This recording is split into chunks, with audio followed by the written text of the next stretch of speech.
What if everything you've been chasing, approval, success, perfection, was never needed in the first place? What if the real peace you've been looking for was already inside you, quietly waiting, not to be earned, but to be noticed? Let's be honest. How many times have you felt like you're not doing enough, not achieving enough, not being enough? You scroll through social media and think, why do they have it all figured out and I don't? You try harder, push more, pretend you're fine, but deep down, something always feels just out of reach. That constant pressure to prove yourself. It's exhausting. But here's what you probably haven't been told.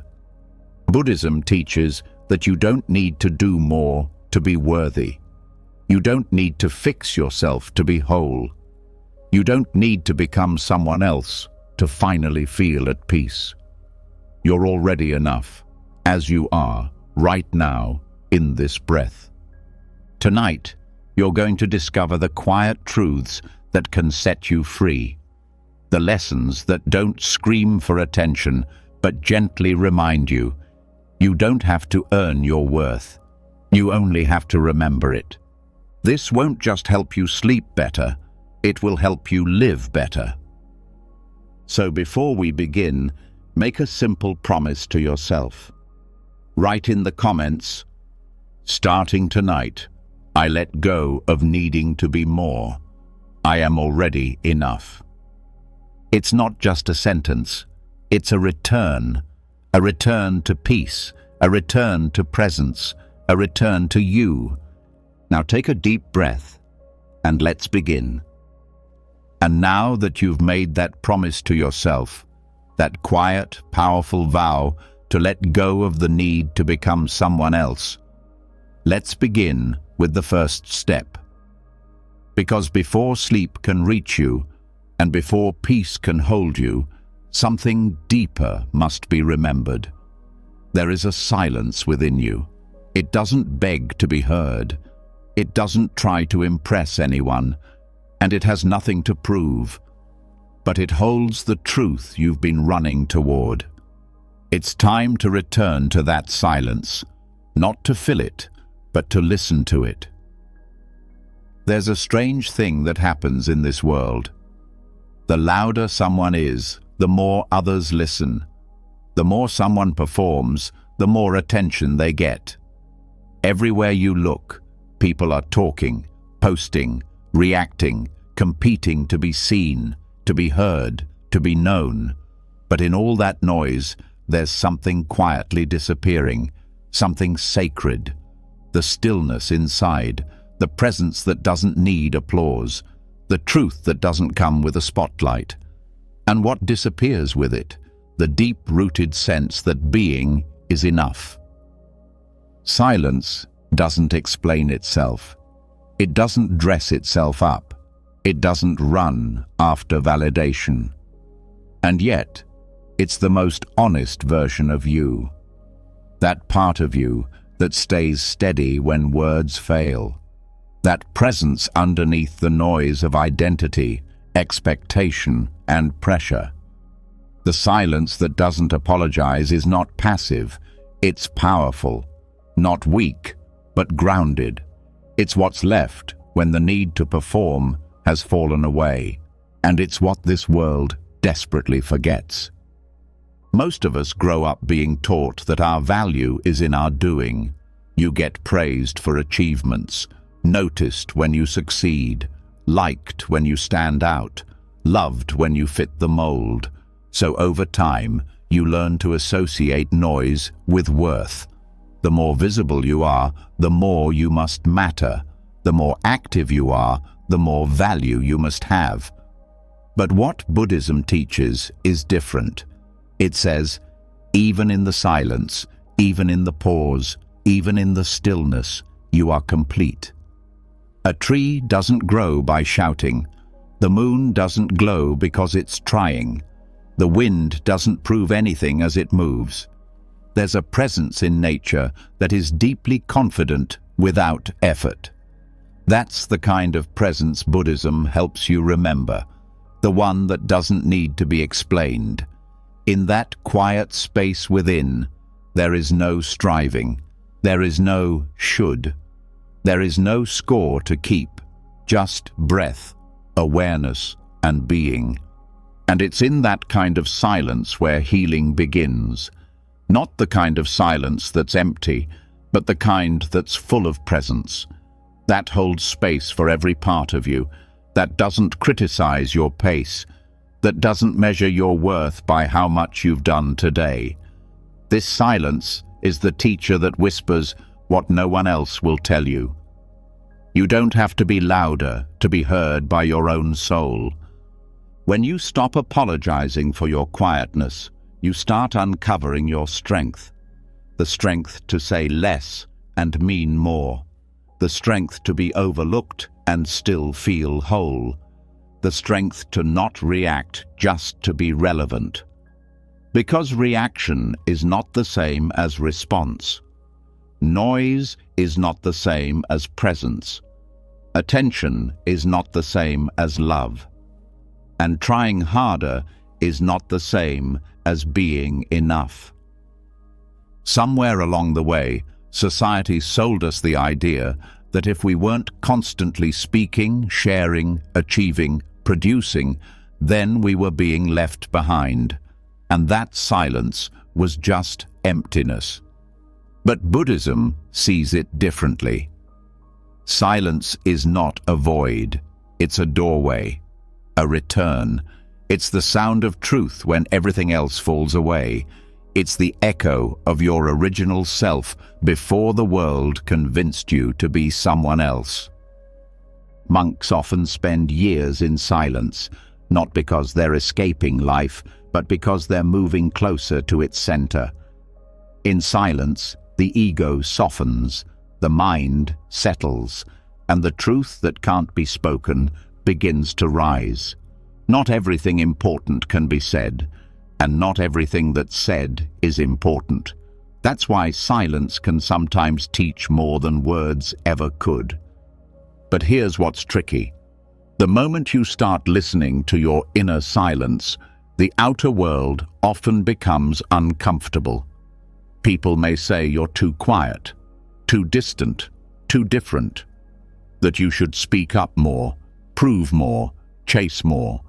But the silence that doesn't apologize knows how to stay rooted even when misunderstood. It doesn't fight noise with more noise. It just continues to be, patiently, steadily, unshaken.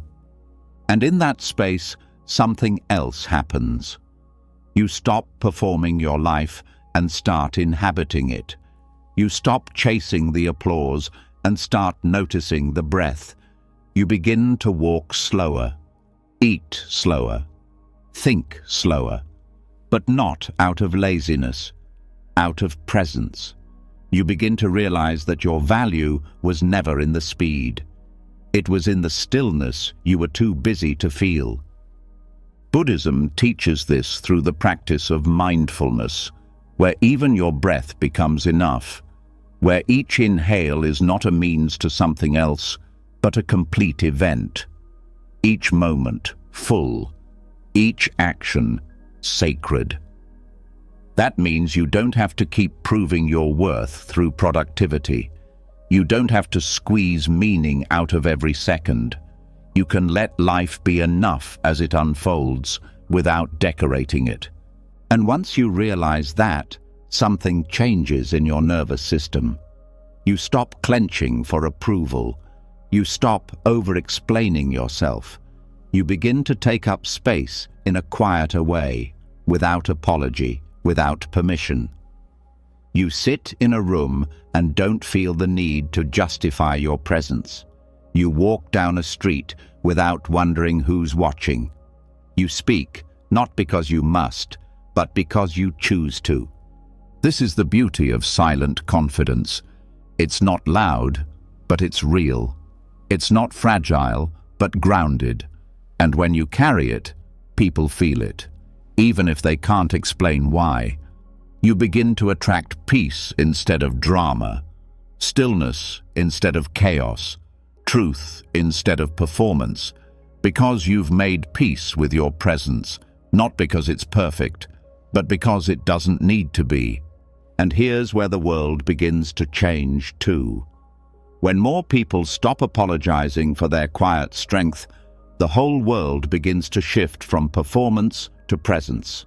Relationships deepen, conversations slow down, expectations soften. And suddenly, being human doesn't feel like a race. It feels like a return, a remembering, a breath. You're not here to fill space with noise just to prove you deserve to exist.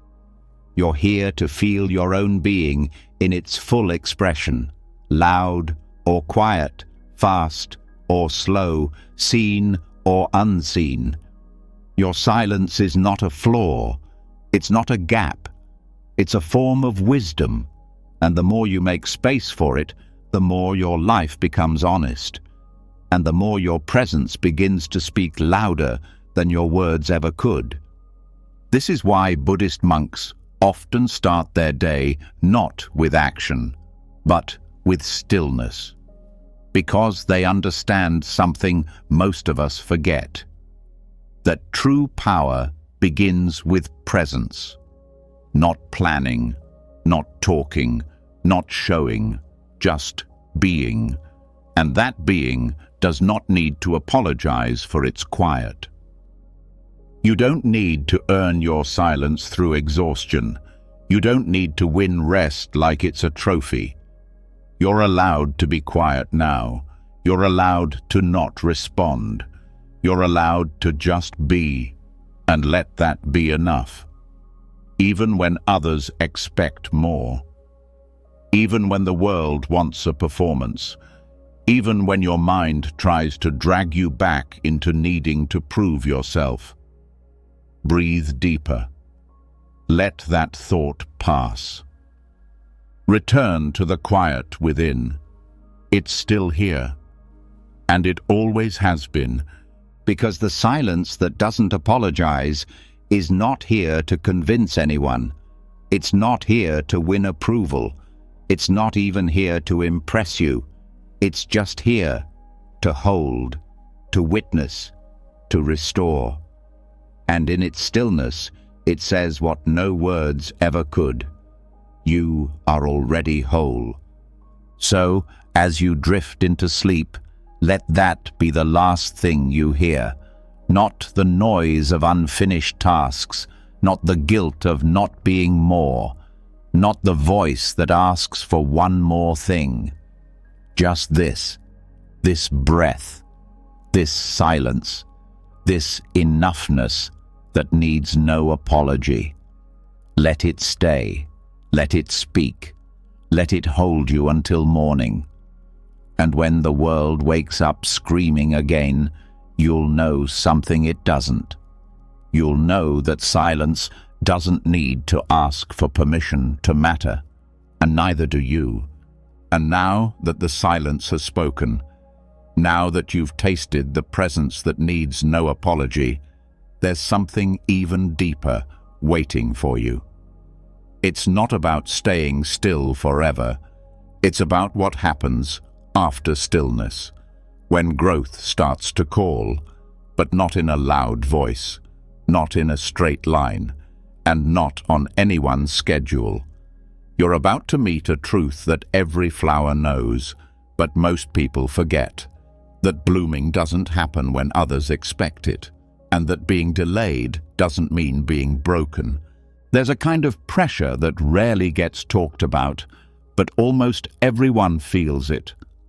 The pressure to be on time, to grow fast, to figure it all out before it's too late.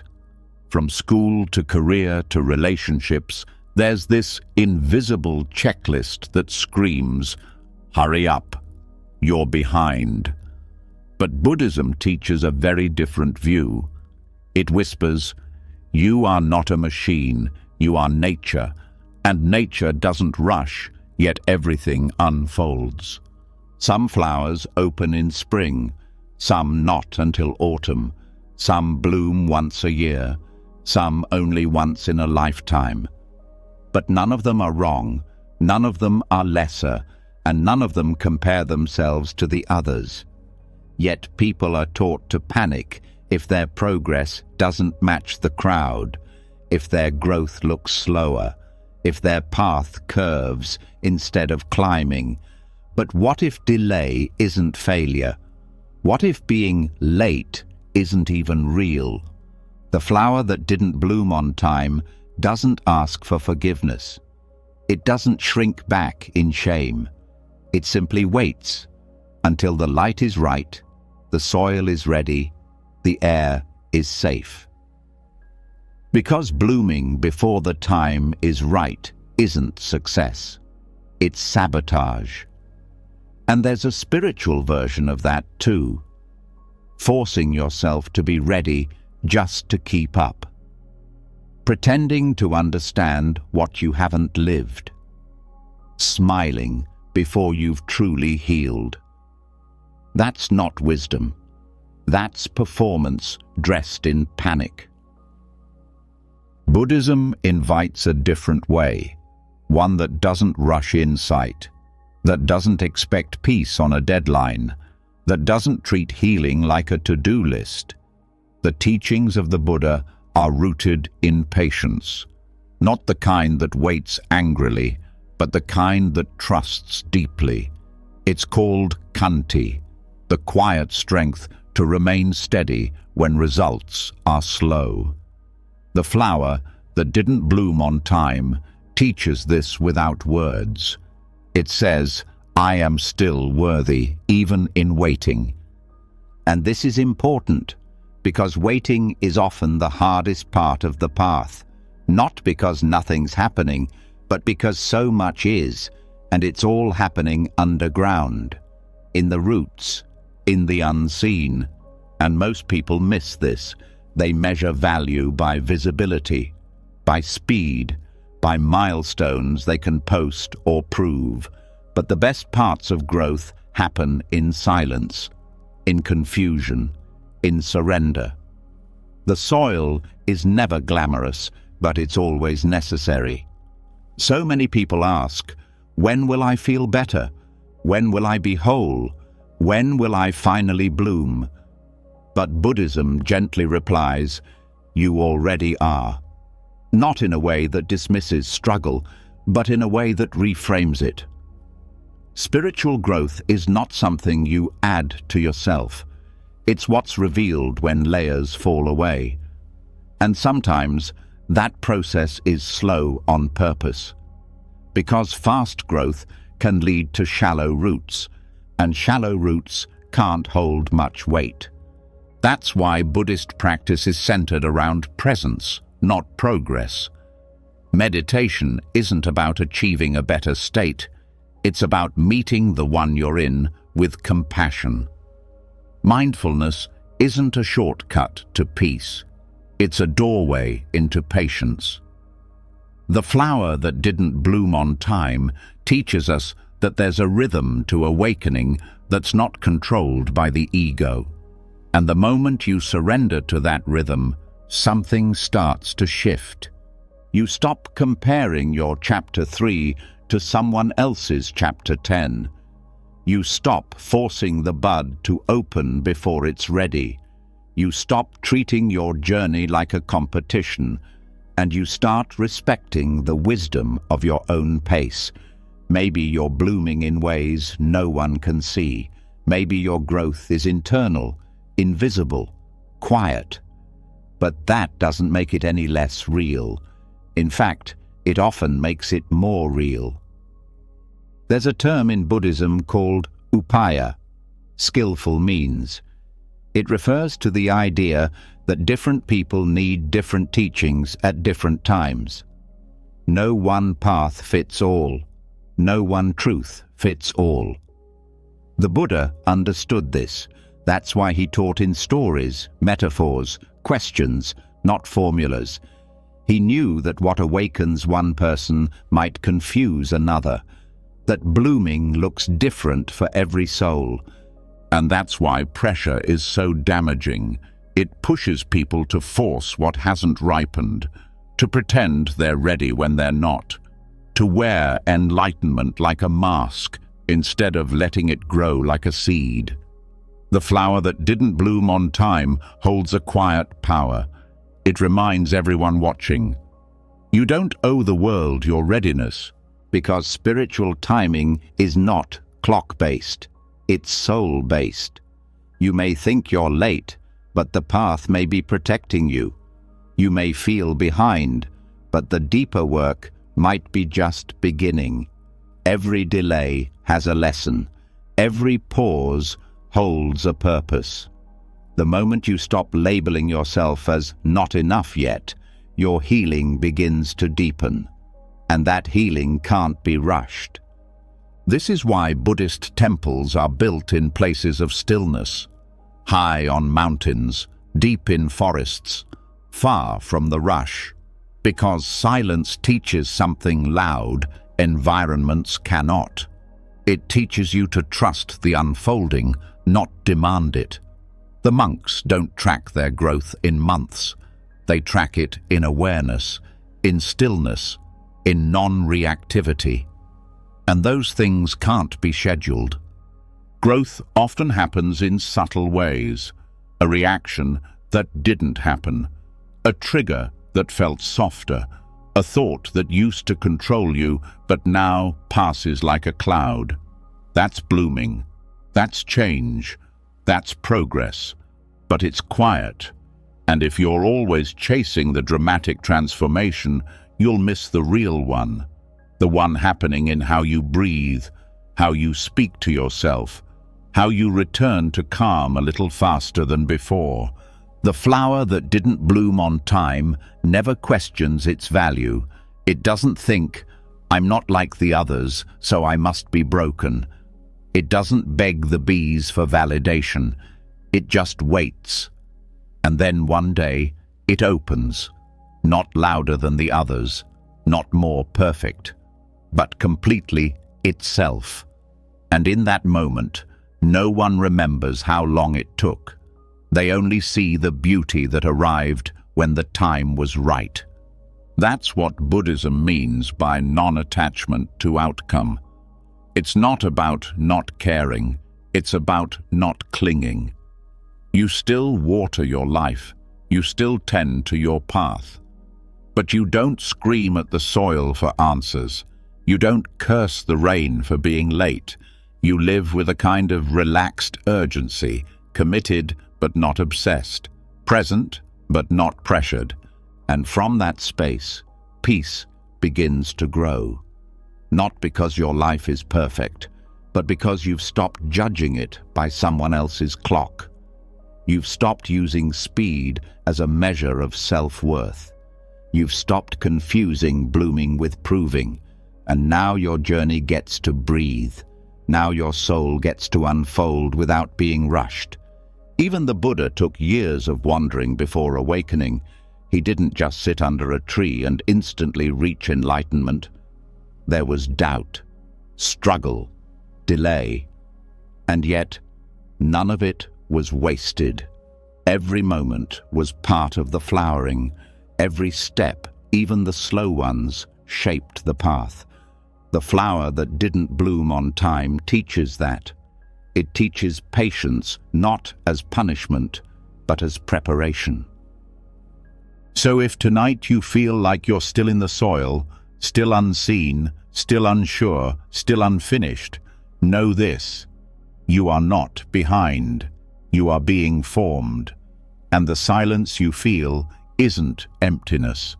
It's the pause before the opening, the breath before the bloom, the sacred rhythm of your soul finding its season. Rest here. Let the flower be late. Let your growth be slow. Let your journey be sacred, even when it's quiet. And remember, the flower that blooms late often blooms brightest because it waited for the light it truly needed. And that light is coming. It always does. And now that the flower has been allowed to bloom on its own terms, that its timing was seen not as failure, but as wisdom, there's another layer of peace waiting to be uncovered. Because even when growth begins, a quieter trap waits around the corner. The trap of proving it, showing it, measuring it, comparing it. There is a finger always pointing toward others, toward goals, toward some future version of enough. But what if that finger is pointing nowhere at all? What if chasing there is the only thing keeping you from feeling whole here? There's a hunger in the modern world that never feels full. The hunger to be seen, liked, praised, followed, promoted. It's dressed up in achievement and perfection, but at the core, it's a deep need to be validated, and it shows up in ways that look harmless, checking likes, comparing bodies, counting accomplishments, scanning someone else's life and asking, why am I not there yet? But Buddhism doesn't feed that hunger, it gently starves it, because it knows that the more you chase the outside, the further you drift from the inside. The finger pointing nowhere is a lesson that feels simple but stings.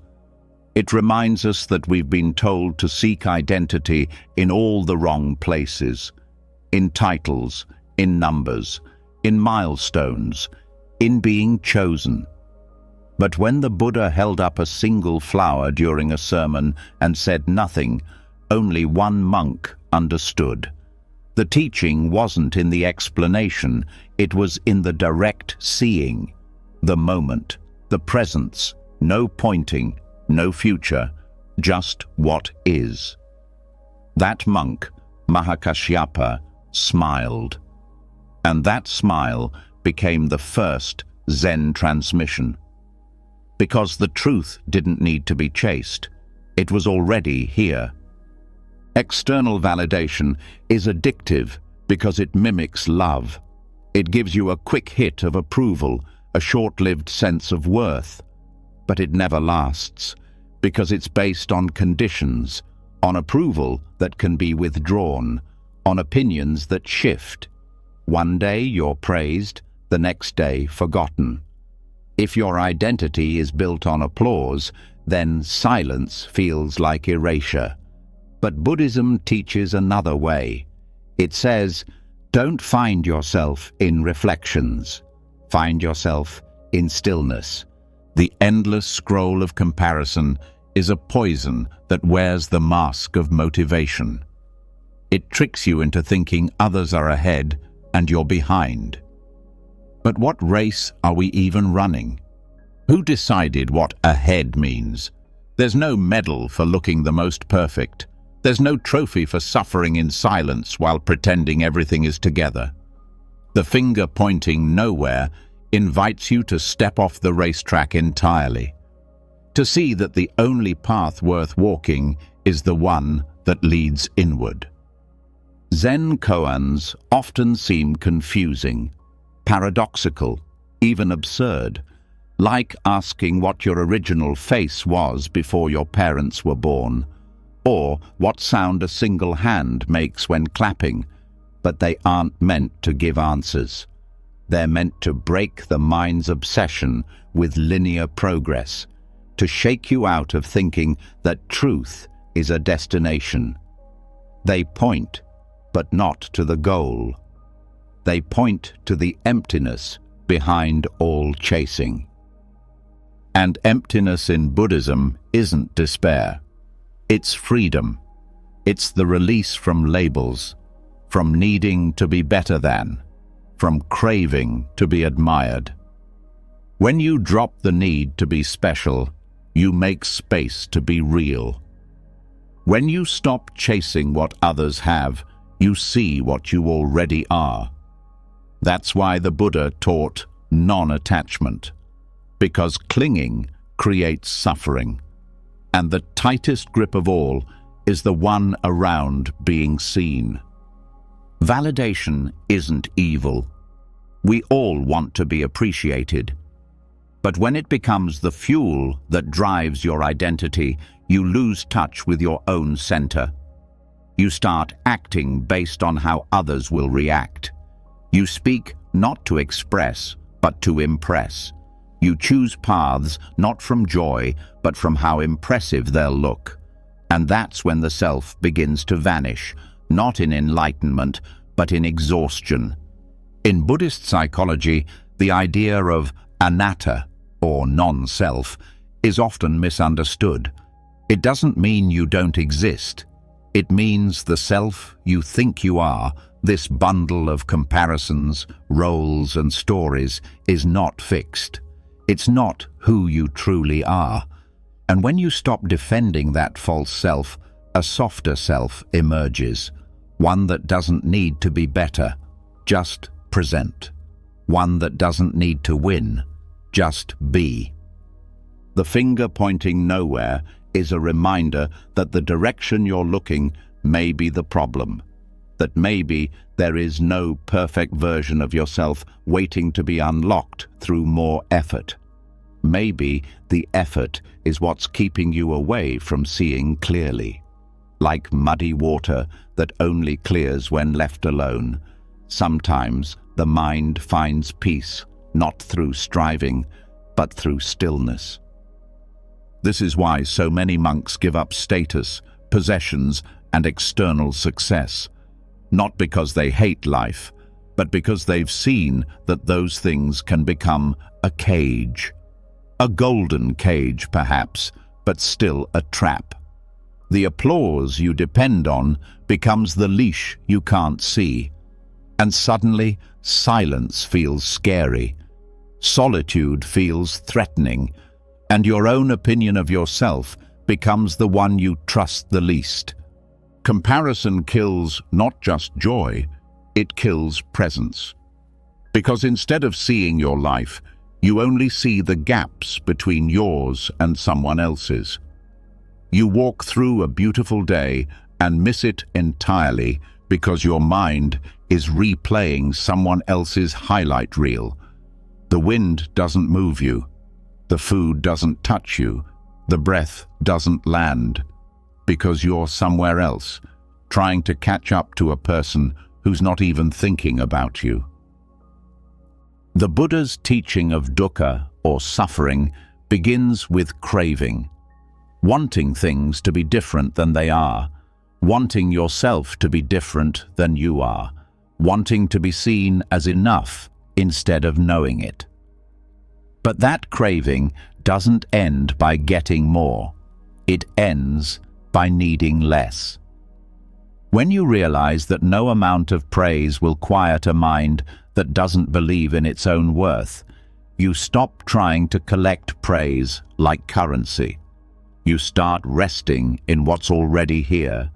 The finger pointing nowhere is the turning point. The moment the chase collapses. The moment you stop asking how to be more and begin seeing what happens when you need less. It's a practice, not a one-time insight.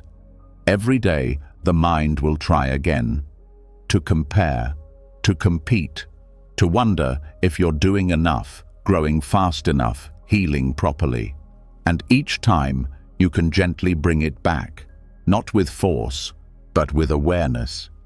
You say, right now, I am here.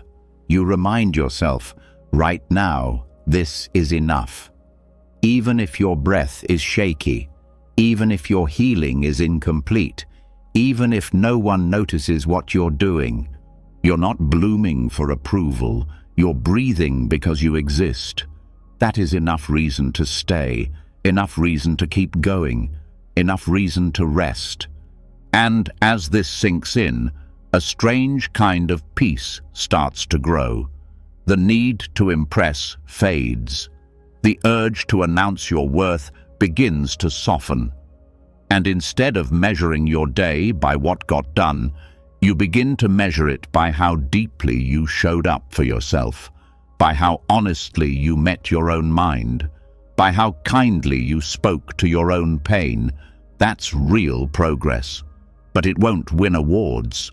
It might even look like you're doing nothing, like you're falling behind.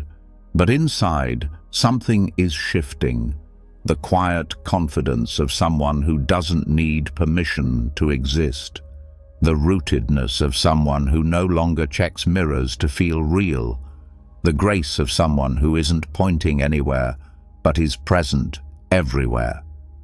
This is the heart of the practice, letting go of arrival, letting go of applause, letting go of the chase. And not because you gave up, but because you woke up. Because chasing something that's already inside you is the definition of suffering, and stillness is how you find it again. So tonight, if the urge to be more is still clinging to your chest, let it drop.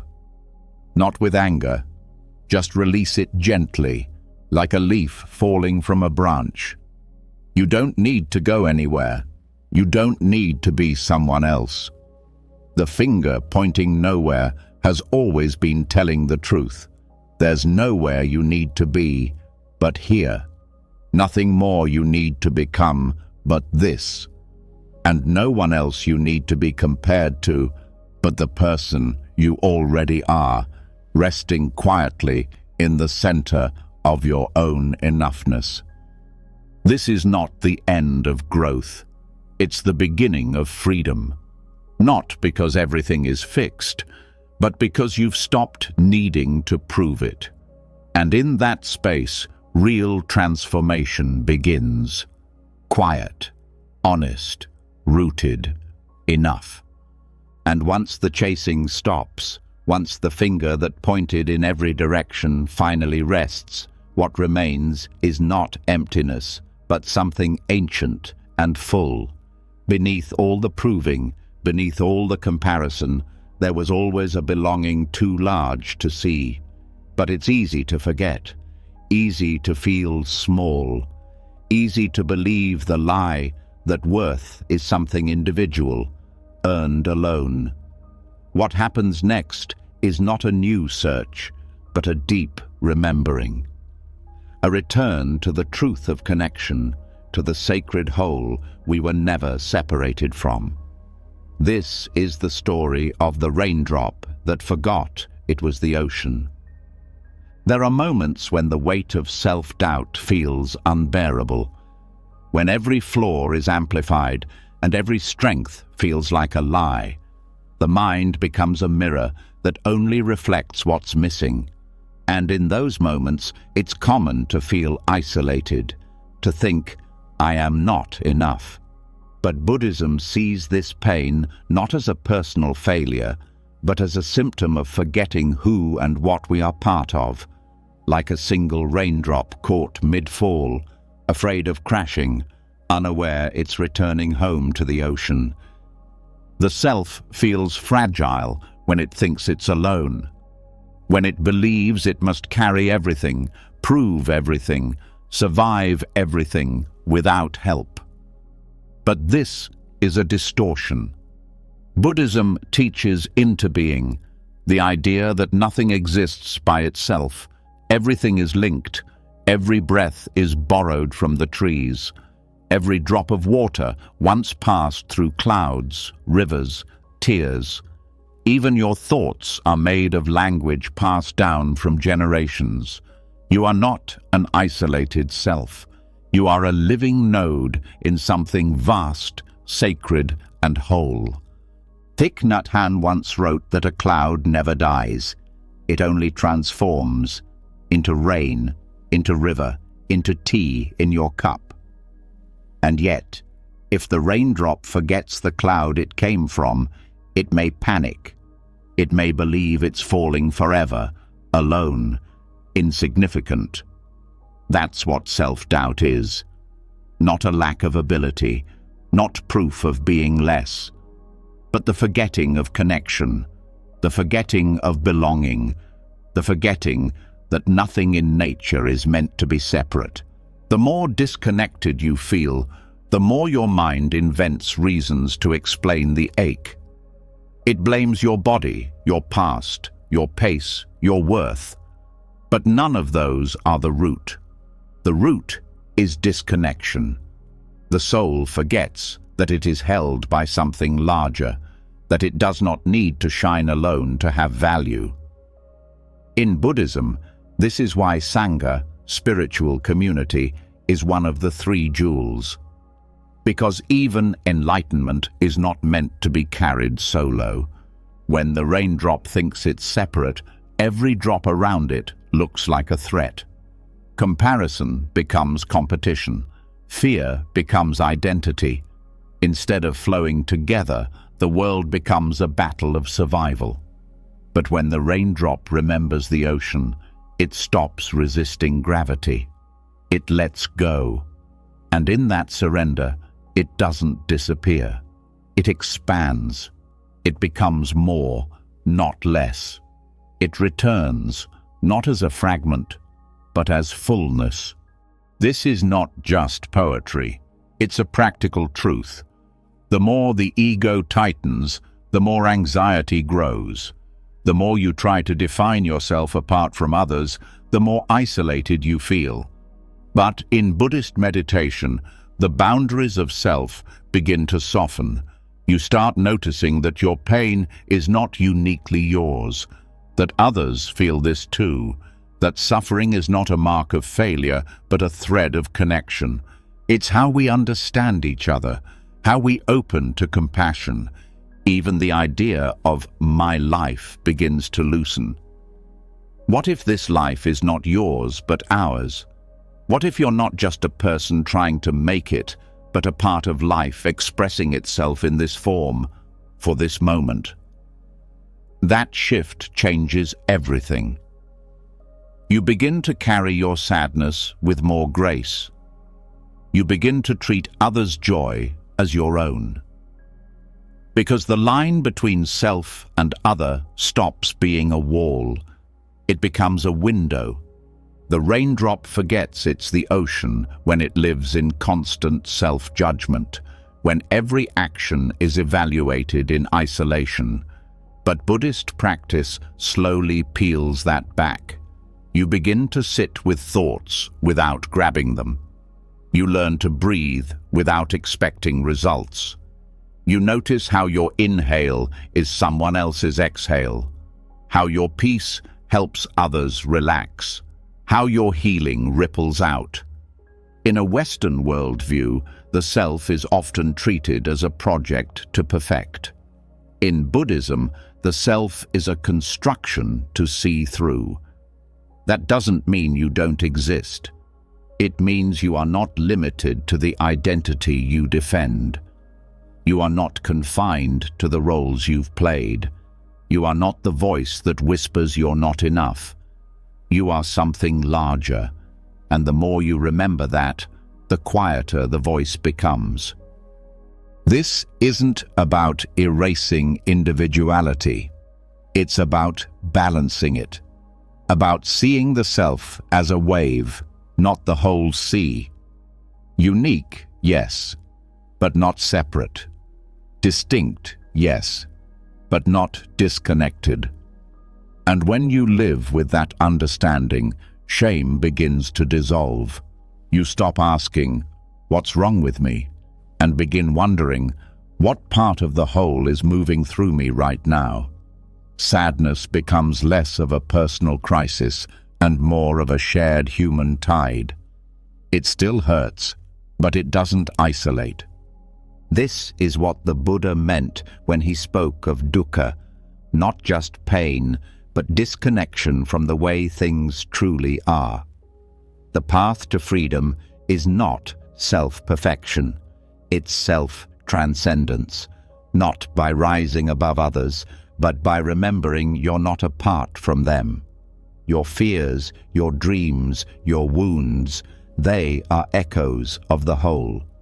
You're not an outsider to life, you are life. And the moment that's remembered, something opens. Gratitude comes not from accomplishment, but from awareness. You begin to feel the ground as part of your being, the air as an extension of your breath, other people's stories as mirrors, not threats. And the pressure to be more dissolves into a simple truth. You are already a part of everything that matters. Even in pain, you are included. Even in doubt, you are not separate. Even in fear, you are still held by the whole. The ocean doesn't reject the raindrop because it forgot. It welcomes it back, every time. When you live from this truth, your actions shift too. Compassion becomes more natural, not a moral effort, but a response to shared identity. You give, not from obligation, but because it's like giving to yourself. You forgive, not because it's easy, but because resentment isolates. You listen, not because it's polite, but because every voice is part of your story too. The raindrop that forgot it was the ocean is not just a metaphor. It's the story of nearly every human heart. The mind drifts into separation, but the soul never stops longing for return. That longing is sacred. That ache is not weakness. It's the doorway back. So how do you return? Through presence, through breath, through seeing others not as competition, but as kin, through releasing the illusion of independence and embracing interdependence, through bowing not in defeat, but in reverence for the vastness that holds us all. The lotus doesn't bloom alone. It rises from the same mud as the rest, and its beauty doesn't diminish the petals around it. In the same way, your worth doesn't shine despite your connection. It shines through it. You were never meant to be isolated brilliance. You were always meant to be shared light. So if tonight your thoughts feel too loud, your fears too sharp, your sense of self too small, pause. Come back. You are not just the droplet, anxious in free fall. You are the wave, remembering itself. You are the ocean, becoming aware. You are enough, not because you stand alone, but because you belong, and you always have. And now that the raindrop has remembered its belonging, that it was never separate, never alone, never broken, it becomes possible to feel something many never reach. Enoughness without condition. Not after success, not after healing, not someday. Now. This very breath, this moment, this version of you. But it's not easy to accept that, because the world keeps whispering that something is still missing, that you must seek more, gain more, fix more, and that is where the next teaching enters, not with answers, but with quiet presence. The bowl already full. There's a kind of hunger that lives deep inside most people, a soft restlessness, a subtle voice that says, just a little more praise, a little more progress, a little more proof. Even when life seems good, it lingers. It shows up in the urge to refresh your feed, to buy something you don't need, to say yes to something you don't want, not because you're greedy, but because you've forgotten that what you have right here is already enough. In Buddhism, this contentment is known as santuti. It is not laziness, not passivity. It is a state of quiet joy in what is, a recognition that you are not waiting for life to begin, that your value is not postponed until the next achievement, that your breath is not an audition, it is a blessing. But modern life teaches the opposite. It trains the mind to scan for what's missing, what needs improvement, what needs fixing. You look at your body and see only flaws. You look at your day and see only what didn't get done. You look at your life and see only what's still far away. And slowly, the bowl begins to feel empty, not because it is, but because your eyes are focused on what's not inside. Santuti begins when that gaze softens, when the mind stops measuring the contents and starts appreciating the vessel. When the moment is not judged by how much it offers, but by the miracle of it being here at all. And it's hard at first, because the ego doesn't want enough. It wants more. It wants evidence. It wants progress. But contentment doesn't work that way. It can't be earned, only received. This is why monks often eat from simple bowls, not to deny themselves pleasure, but to remember that nourishment doesn't come from abundance. It comes from awareness. One meal, fully tasted, is more sacred than 10 rushed. One quiet breath, deeply felt, is more precious than a dozen noisy plans. The bowl already full is not about pretending you have no needs. It's about discovering how many of your needs were illusions. You thought you needed success to feel peace. You thought you needed approval to feel seen. You thought you needed more time, more knowledge, more healing before you could feel whole. But all along, the truth was resting in your lap. Nothing more is needed to be complete in this breath. And that's where the shift begins. The craving loosens. The chase slows. Not because you give up on growth, but because you stop making growth the condition for self-worth. You begin to walk through your life with a quieter hunger, one that is fed not by what you get, but by how deeply you notice. This is the art of Santuti, seeing clearly what's already here, not to become passive, but to become alive. When you eat, you taste. When you walk, you feel the ground. When you speak, you mean it. When you're alone, you don't panic, because you know nothing is missing. The teachings say that desire is like a fire. The more you feed it, the more it burns. Even when you get what you want, the flame flickers higher. But Santuti is water. It cools the heat of craving. It teaches you to step back from the fire, to watch it without feeding it, to let it die down on its own, not through force, but through presence. And this is where the paradox lives. Contentment doesn't mean you stop dreaming. It means your dreams don't steal your peace. It means you can move forward without feeling behind. You can grow without rejecting the soil you're in. You can reach without believing you're incomplete. Because the bowl is not just a symbol of having enough. It's a symbol of being enough. The hands that hold it, the heart that fills it, the soul that offers it to the world, that's where the value lives, not in the contents, but in the care, in the stillness, in the quiet dignity of someone who no longer begs life for worth. Santuti also means freedom. Freedom from always needing more to feel okay. Freedom from marketing that sells emptiness disguised as fulfillment. Freedom from comparing your journey to someone else's. The bowl already full means this: you are no longer trying to fill your self-esteem from the outside in. You've turned inward. You've seen the fullness that was buried under all that noise. And that fullness isn't loud. It doesn't shout. It doesn't demand attention. It just rests, peacefully, softly.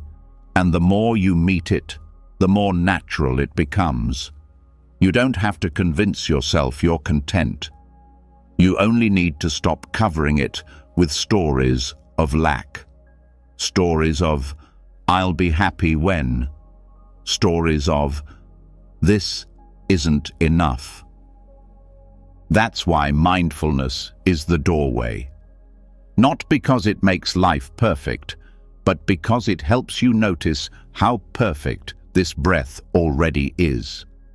How rich this moment becomes when you stop arguing with it. how deeply held you are by a reality that asks nothing from you but presence. And this doesn't mean your life stops moving. It just means you stop rushing. You stop defining peace as a prize. You start seeing it as a practice. You start seeing yourself as already seated at the table, not waiting for an invitation. You stop trying to impress the world into loving you and begin loving yourself in the quiet way that says, "This is enough." The bowl already full is not a denial of ambition, it's the purification of it. So your goals come from love, not fear. So your dreams rise from joy, not scarcity. So your actions are not reactions, but expressions of something whole. And in this way, santuti is strength, the kind that doesn't crack when things go wrong, the kind that doesn't collapse under disappointment, the kind that can sit with uncertainty and still feel steady. Because you've stopped needing more to feel worthy. You've learned how to feel enough in the pause, in the quiet, in the ordinary. And once you taste that, you become unshakable. This is why spiritual masters radiate peace, not because their lives are perfect, but because their bowls are full from the inside. They've stopped waiting for others to pour worth into them. They've learned how to bless their own water, light their own flame, honor their own breath. So if you're still scanning your life for what's missing, try this. Pause. Put everything down. Notice what's still here. Feel the breath you didn't have to earn. Feel the heart still beating without applause. Feel the presence that doesn't depend on validation.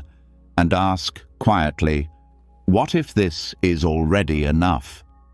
The bowl will not shout an answer, but it will hum. It will glow. And if you listen closely, you'll feel it. That you were never empty. That you were never waiting for anything but your own permission to rest. That you were always home. And tonight, as you lie still and let the day fade, may you feel that fullness. Not in the future, not in the fix, but here, where nothing more is needed, where peace is not a destination, but the space inside you that never left, where santuti lives, soft, quiet, real, where the bowl, already full, waits only for you to notice. And once you begin to see that the bowl is already full, that nothing more is required to make this breath complete, that the moment doesn't owe you anything to be sacred, something else quietly unfolds. A new kind of question begins to surface. If peace is already here, then what about purpose? What about expression? What about everything you've yet to create, to offer, to share? This is where the next truth rises, not as pressure, but as permission. You are about to meet the blank page that held 1,000 poems. There's a quiet kind of worth that doesn't scream. It doesn't arrive after you've built something or crossed something off a list. It doesn't show up only after your talents have been recognized or your work celebrated. It's the kind of worth that exists even when nothing is being produced. Even when your hands are still and your ideas remain unwritten, it's the worth of potential. The truth that what you hold inside, before any action, before any proof, is already sacred. In a world that celebrates output above all else, this is a radical idea. That your value is not determined by your productivity, that your potential is not dependent on whether it has yet taken form. The blank page doesn't apologize for its emptiness. It doesn't beg for words to justify its existence. It simply waits, fully whole, already capable of holding anything that might come through it. It's already enough. Buddhist teachings remind us that form arises from emptiness, and emptiness is not lack. It's space, it's openness, it's pure capacity. In Zen, this concept is known as shunyata, not a void to be filled, but a fullness that has yet to take shape. The blank page is not behind. It's not incomplete. It's the beginning of everything. And in that stillness, its power rests. The problem arises when we start measuring worth by results. The poem that was written, the job that was done, the success that was achieved. But before any of those things ever took shape, they existed in silence, in the invisible realm of potential. And that realm was just as sacred as what came after. When you tie your value to performance, you lose touch with the beauty of simply being. You start chasing evidence of your worth instead of sitting in it. You start fearing rest, avoiding pause, doubting your creativity the moment it goes quiet. But creativity is not a factory. It's a river. And even when the surface looks still, something is always stirring underneath. The blank page doesn't panic when it's empty. It knows that its power isn't in what's printed, it's in what it's capable of holding. That capacity doesn't need a deadline to be real. You, too, carry 1,000 poems that haven't been spoken yet, 1,000 kindnesses you've not yet shared, 1,000 dreams that haven't yet formed into words. But that doesn't make them any less real. Buddhism teaches that attachment to outcome is a root of suffering. So when you believe you must prove yourself through finished work, you begin to suffer in the in-between, in the silence before action, in the moments where inspiration hasn't landed. But what if those spaces were also sacred? What if the stillness wasn't empty, but full of unformed beauty? We are taught from a young age to value what's visible, to count only what can be shown. But the most profound truths often have no form. Love, peace, presence, intuition, none of them can be held, but all of them hold us. And that's how potential works. It's not less than the final product. It's the foundation of it. The soil, not the tree. The pause, not the speech. The silence, not the applause. The blank page reminds us of this. It's not waiting to be saved by a sentence. It's already a space of infinite expression. The moment you sit with it, not to force, but to feel, you begin to sense your own inner landscape more clearly, your own depth, your own capacity. Not because of what you've done, but because of what you're capable of welcoming. And this changes everything. It changes how you view failure. Because when you understand your worth isn't tied to results, you stop fearing mistakes. You become more curious than critical. You begin to explore without pressure. You create without clinging. You speak without trying to impress, because you're no longer trying to become worthy. You've remembered that you already are. This shift also transforms how you rest. Instead of seeing rest as wasted time, you begin to understand it as part of the cycle. The silence between notes, the breath between words, the space where clarity grows. Just like the blank page, your pauses are not empty. They're full of what comes next, even if you don't see it yet. There's a deep sense of safety that forms when you allow yourself to be a blank page. Not because you have nothing to offer, but because you're willing to be open, willing to not know, willing to let life shape what flows through you without forcing it. This is the humility of presence, the surrender that allows something deeper to emerge. And you don't need to write great works, build empires, or impress crowds to honor your potential. You only need to stay in relationship with yourself, to continue listening, to continue being kind to the parts of you that haven't bloomed yet, to stop shaming your quiet and start respecting your readiness. In Buddhist practice, this is the heart of patience, not passive waiting, but active trusting.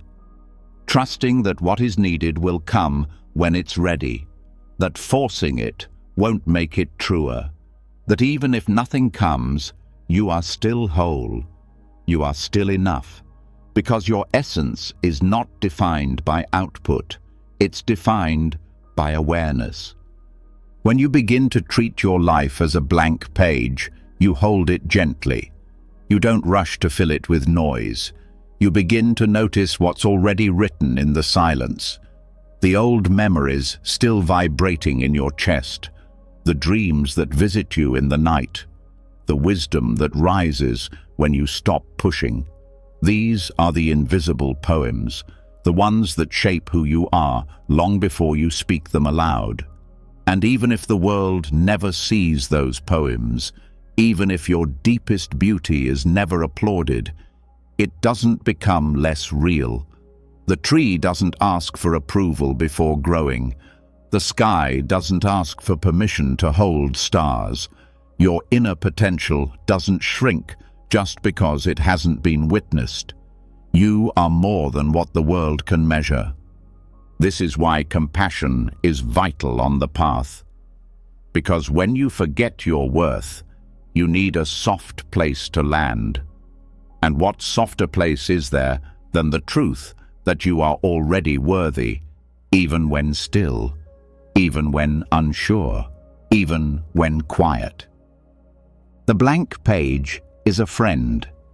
It doesn't demand, it doesn't judge. It simply offers space, a place to return, a place to begin again. And that's what you are too, a beginning waiting to happen. Not because you're lacking, but because your life is still unfolding. So tonight, as the noise settles and the outer world grows quiet, let this truth stay close. You are not behind. You are not empty. You are the blank page that already holds the weight of 1,000 poems. Whether or not they are written doesn't decide your value. Their presence lives in your breath, in your silence, in your being, and that is more than enough. And once you've seen the quiet power of the blank page, once you've understood that your potential does not need to be performed to be real, what begins to fade is the craving for attention, the desire to stand out, to shine brighter than others, to be applauded just to feel seen. Something deeper starts to settle in, a new form of dignity, one that asks for nothing and yet holds everything. It's time now to meet the flame that did not burn brighter. There's a pressure that no one talks about enough, the pressure to be extraordinary. It's woven into culture, fed by the stories we're told and the metrics we're measured by. From a young age, the message is clear. Be more, be loud, be seen. And if you are not, the world treats you as less. But Buddhism never taught that a life needs to be spectacular to be meaningful. It taught that meaning lives in presence, not performance. The flame that did not burn brighter is not broken. It is not dim. It simply burns with consistency, with stillness, with no need to prove. It lights the space around it with quiet warmth. And in that warmth, something rare can be felt. Peace without spectacle, value without spotlight. In Buddhist practice, This is closely tied to the virtue of upekkha, or equanimity, a state of calm that is undisturbed by extremes, when the flame doesn't need to flare to be real, when it doesn't chase recognition to feel valid, when it isn't shaken by applause or silence. This kind of presence doesn't need to be broadcast. It simply is. The world today thrives on spectacle. It lifts the loudest, rewards the most visible, and celebrates the dramatic. But the most powerful presences are often the ones that don't compete for attention, the ones that hold space instead of trying to fill it, the ones that stay steady instead of shining artificially. And yet, these are often overlooked. People are trained to believe they must glow constantly, be impressive, have results, share proof of worth.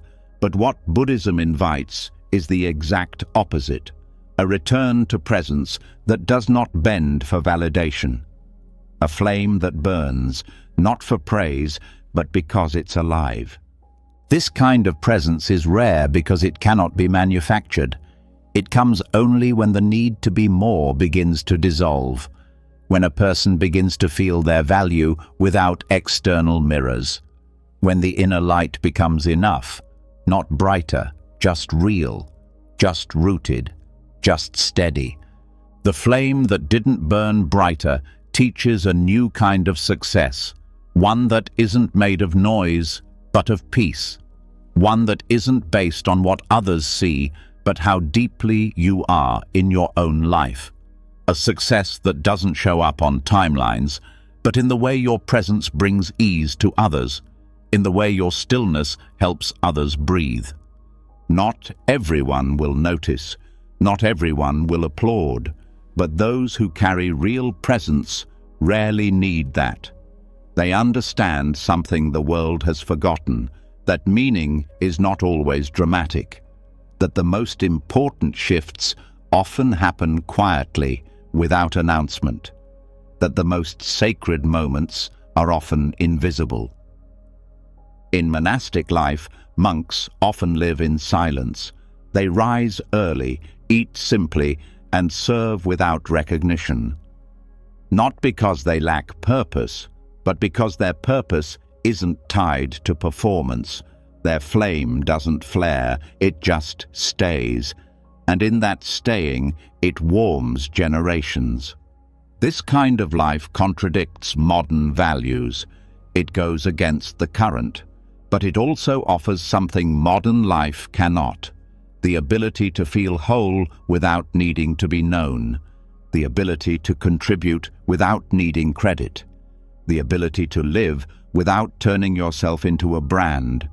The flame that did not burn brighter asks, what if value is not what the world sees, but what only presence can feel? What if your calm matters more than your charisma? What if your steadiness helps others more than your sparkle ever could? When you stop performing your worth, you begin protecting your peace. You stop reaching for applause and start resting in integrity. You begin to notice how much energy goes into trying to be extraordinary, and how extraordinary it feels to finally let that go. This doesn't mean you stop trying. It means you stop trying to prove. You do what you do with love, not for recognition. You speak your truth softly, not to be heard above all, but to stay honest.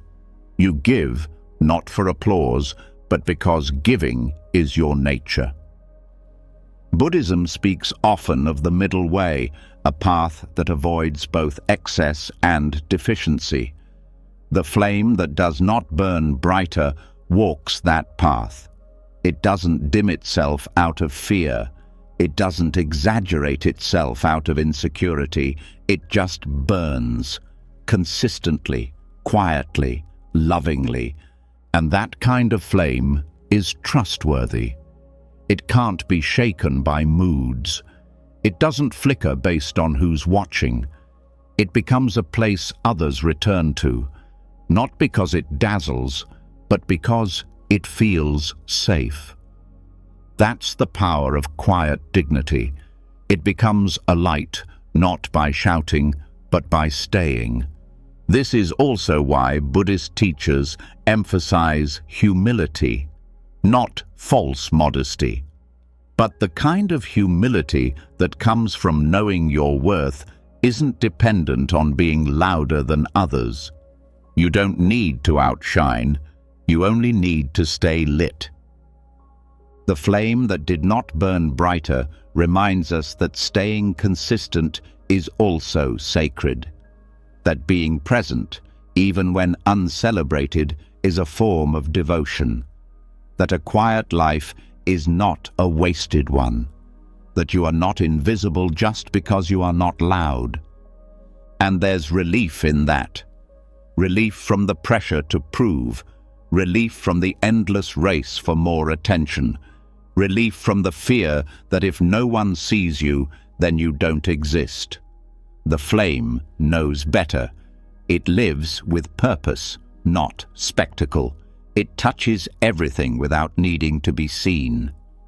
This kind of existence is deeply aligned with Buddhist wisdom because it removes the craving for recognition.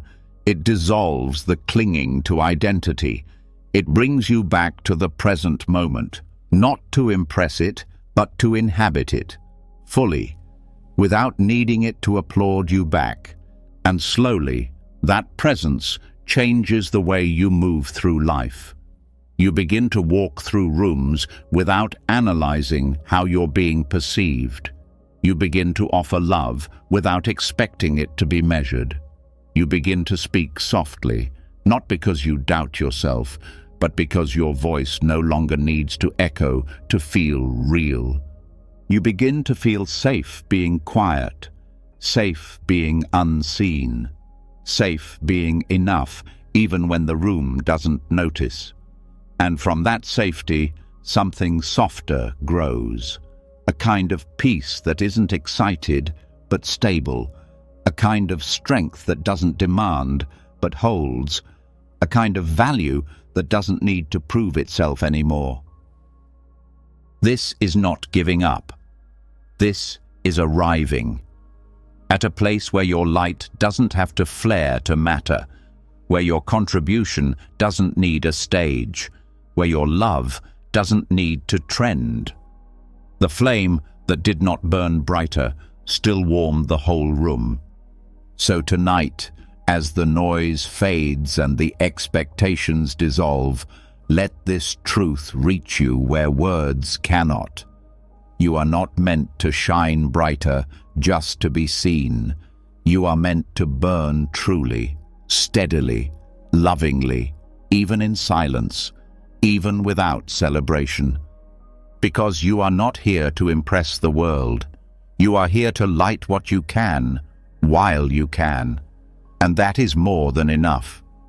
And now that the flame has reminded you that presence is enough, that value isn't louder when it's praised, that peace doesn't glow brighter just because someone claps for it.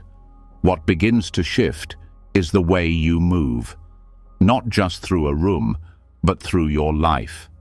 Because when the need to be celebrated fades, what remains is your rhythm, your breath, your speed, and that's where the next lesson flows in. The river that took its time. There's a quiet pain carried by those who always feel they're behind, a pressure that creeps in during silence and tells you to hurry, to fix everything faster, to get further by now. It shows up when you're resting and guilt whispers that you shouldn't be, when you're healing and someone else seems healed already, when you're moving forward but can't help looking sideways. The mind doesn't ask gently, it demands, "Why aren't you there yet?" But Buddhism teaches that there is no there, only here, only this, and that the idea of being behind is built on illusion. The illusion that life is linear, that growth is measurable, that peace is a finish line. The river that took its time doesn't argue with the mountains or the sky or the rocks in its way.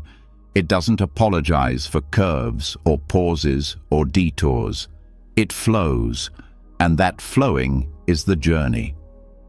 In Buddhist thought, time is not a ruler. It's not something to race against. It's a condition that allows becoming. Just like water carves stone slowly, your path shapes you in its own rhythm. Not faster because you force it, not clearer because you panic, but deeper because you stay present as it unfolds. So much modern suffering comes from internal clocks that were never your own. Deadlines inherited from culture, milestones borrowed from someone else's map. And when you don't hit them, you feel shame. Not because you're failing, but because you've been taught to ignore your own pace. But the river doesn't rush because another river is moving faster. It keeps its course. This doesn't mean avoidance. It doesn't mean staying stuck. It means moving without self-punishment, doing the work without the whip, healing without comparing your wounds to someone else's. It means letting progress look different than perfection, letting slowness be sacred. The Buddha taught that the path is not just about wisdom, but about right effort. Not more effort, right effort. Effort that honors the middle way, not too tight, not too loose. When you move with too much pressure, you burn out. When you don't move at all, you stagnate. But when you move at your natural pace, growth becomes sustainable. The river that took its time understands this. It's not lazy, it's not lost. It simply trusts that everything real takes time. That depth is not rushed. That clarity is not forced. That peace is not something you grab, it's something you become. And there's a discipline to this kind of trust, because the world won't often mirror it back. You'll see others racing, posting accomplishments, hitting goals, and you may feel the old ache rise, the fear that if you're not producing, you're not progressing. But Buddhism doesn't define progress by trophies. It defines it by freedom, by how lightly you hold the world, by how gently you hold yourself.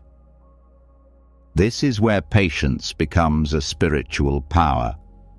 Not a weakness, not a resignation, but a muscle that allows you to walk your path without flinching every time it slows. That lets you take a breath without debt. That lets you rest without guilt. Because even the Buddha sat under the Bodhi tree for 49 days, not to prove anything, but because awakening cannot be rushed. And your awakening too has its own timing. It unfolds not when you pressure it, but when you stay with it. Keep walking, keep breathing, keep letting go. Keep returning, not to what should be, but to what is. There's a phrase often used in Zen: just this step, just this breath, just this moment. And when the mind screams, but we're not there yet, that's when the river reminds you, there is no there, only this current, only this flow. And flow doesn't mean constant motion.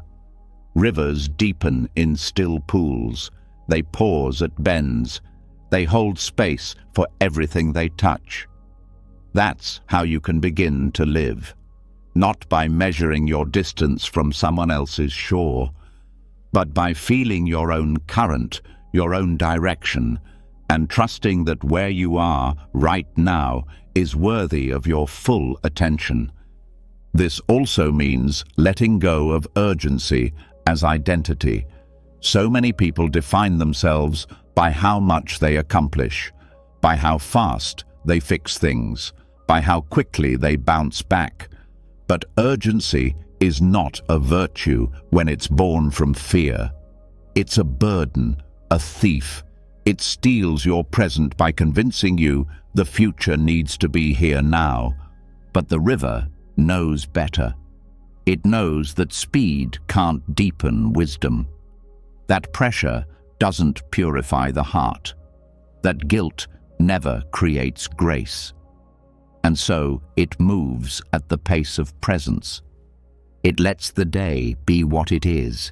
It lets time pass without turning it into an enemy. And the truth is, slowness often heals what speed cannot.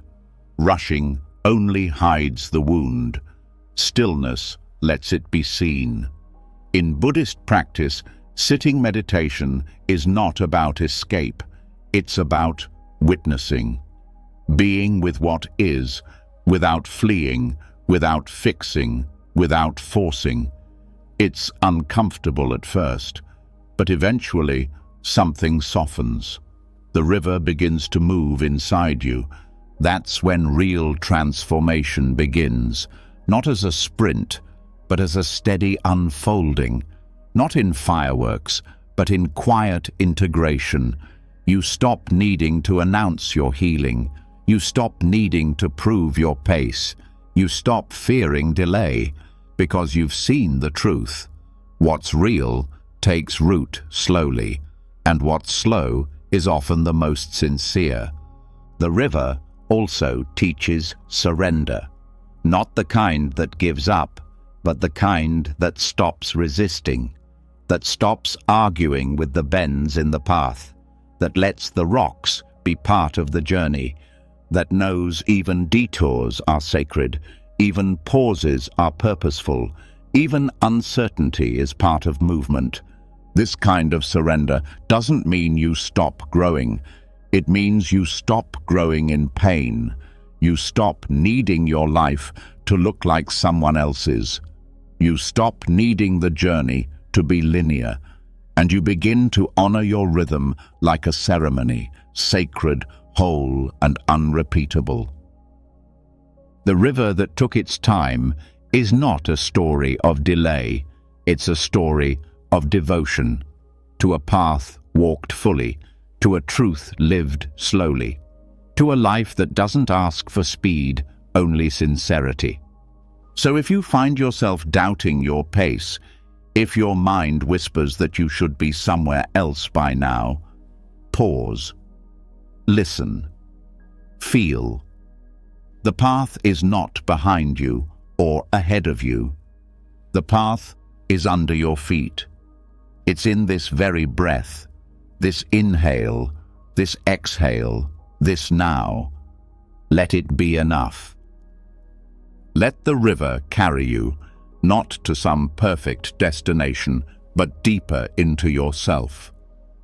Let time soften around your body. Let pressure dissolve into presence. Let the story of delay become the story of depth. Because the river that took its time arrived exactly where it needed to be, and so will you.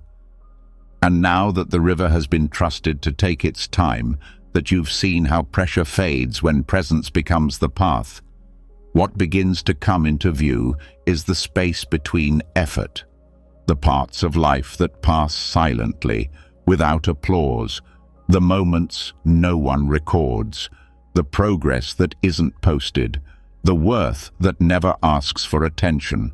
And it is in this silence that the next truth rises, the breath that wasn't watched. There are countless moments in life that go unnoticed, not because they aren't meaningful, but because they're quiet. Too quiet for the noise of modern attention, too subtle to trend, too ordinary to seem sacred. But Buddhism teaches something different. It teaches that what is overlooked by the world may be exactly where awakening begins. That the breath, the most basic, most constant, most invisible rhythm holds a truth that the loudest moments cannot teach. The breath that wasn't watched is still a breath. It carries life, it softens the body, it bridges the present to the next second, and it asks for nothing. It doesn't perform, it doesn't wait for validation. It simply arrives, does its work, and leaves, like most of what sustains you, like most of what is truly sacred. This lesson matters because we live in a time that trains us to see only what is seen. If no one notices it, it doesn't seem to count. If there's no proof, it feels incomplete.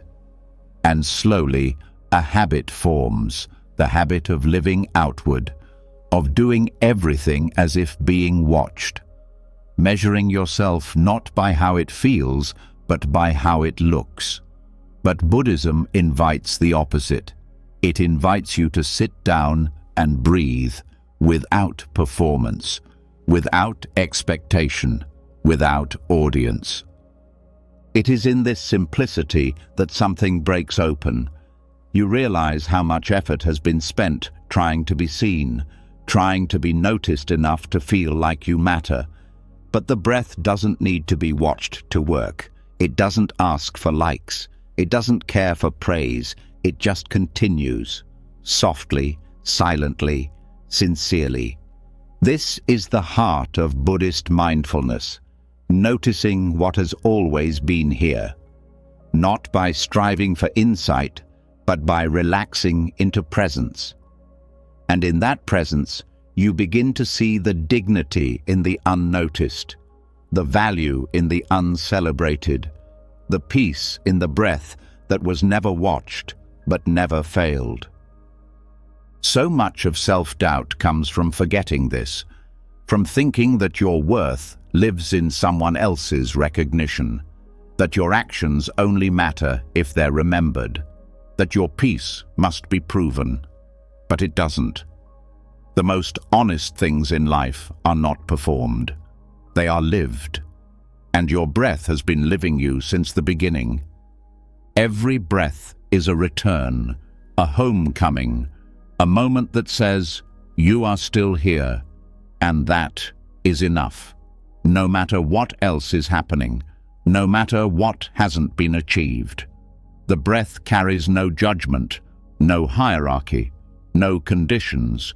It moves through joy and grief the same way.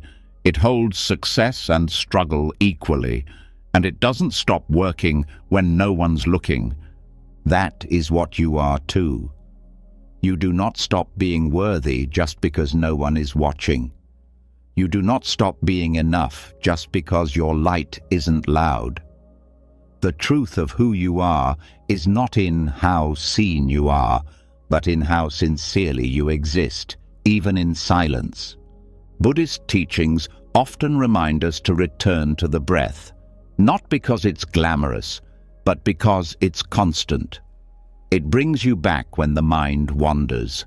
It grounds you when life shakes. It reminds you that you're alive, not because you've accomplished something, but because you're breathing. And this breath is not something you had to earn. That alone shatters the illusion that you have to be more before you are enough. The breath doesn't wait for your resume. It doesn't ask for your past. It gives itself freely, even when you forget it, even when you abuse it, even when you ignore it. It's still there, still loving you in its own quiet way. When you sit with your breath and watch it, without trying to change it, you begin to meet yourself as you are. Not the version that's trying to be good enough, but the one who already is, the one who doesn't need to shine brighter or do more or speak louder to be real. This changes how you move through life. You begin to speak even when no one's listening. You begin to care for yourself even when no one notices. You begin to do kind things, not to be remembered, but because you are kind. You become like the breath, gentle, generous, and enough without needing to be seen. This also shifts your relationship with progress. You stop needing constant evidence that you're healing.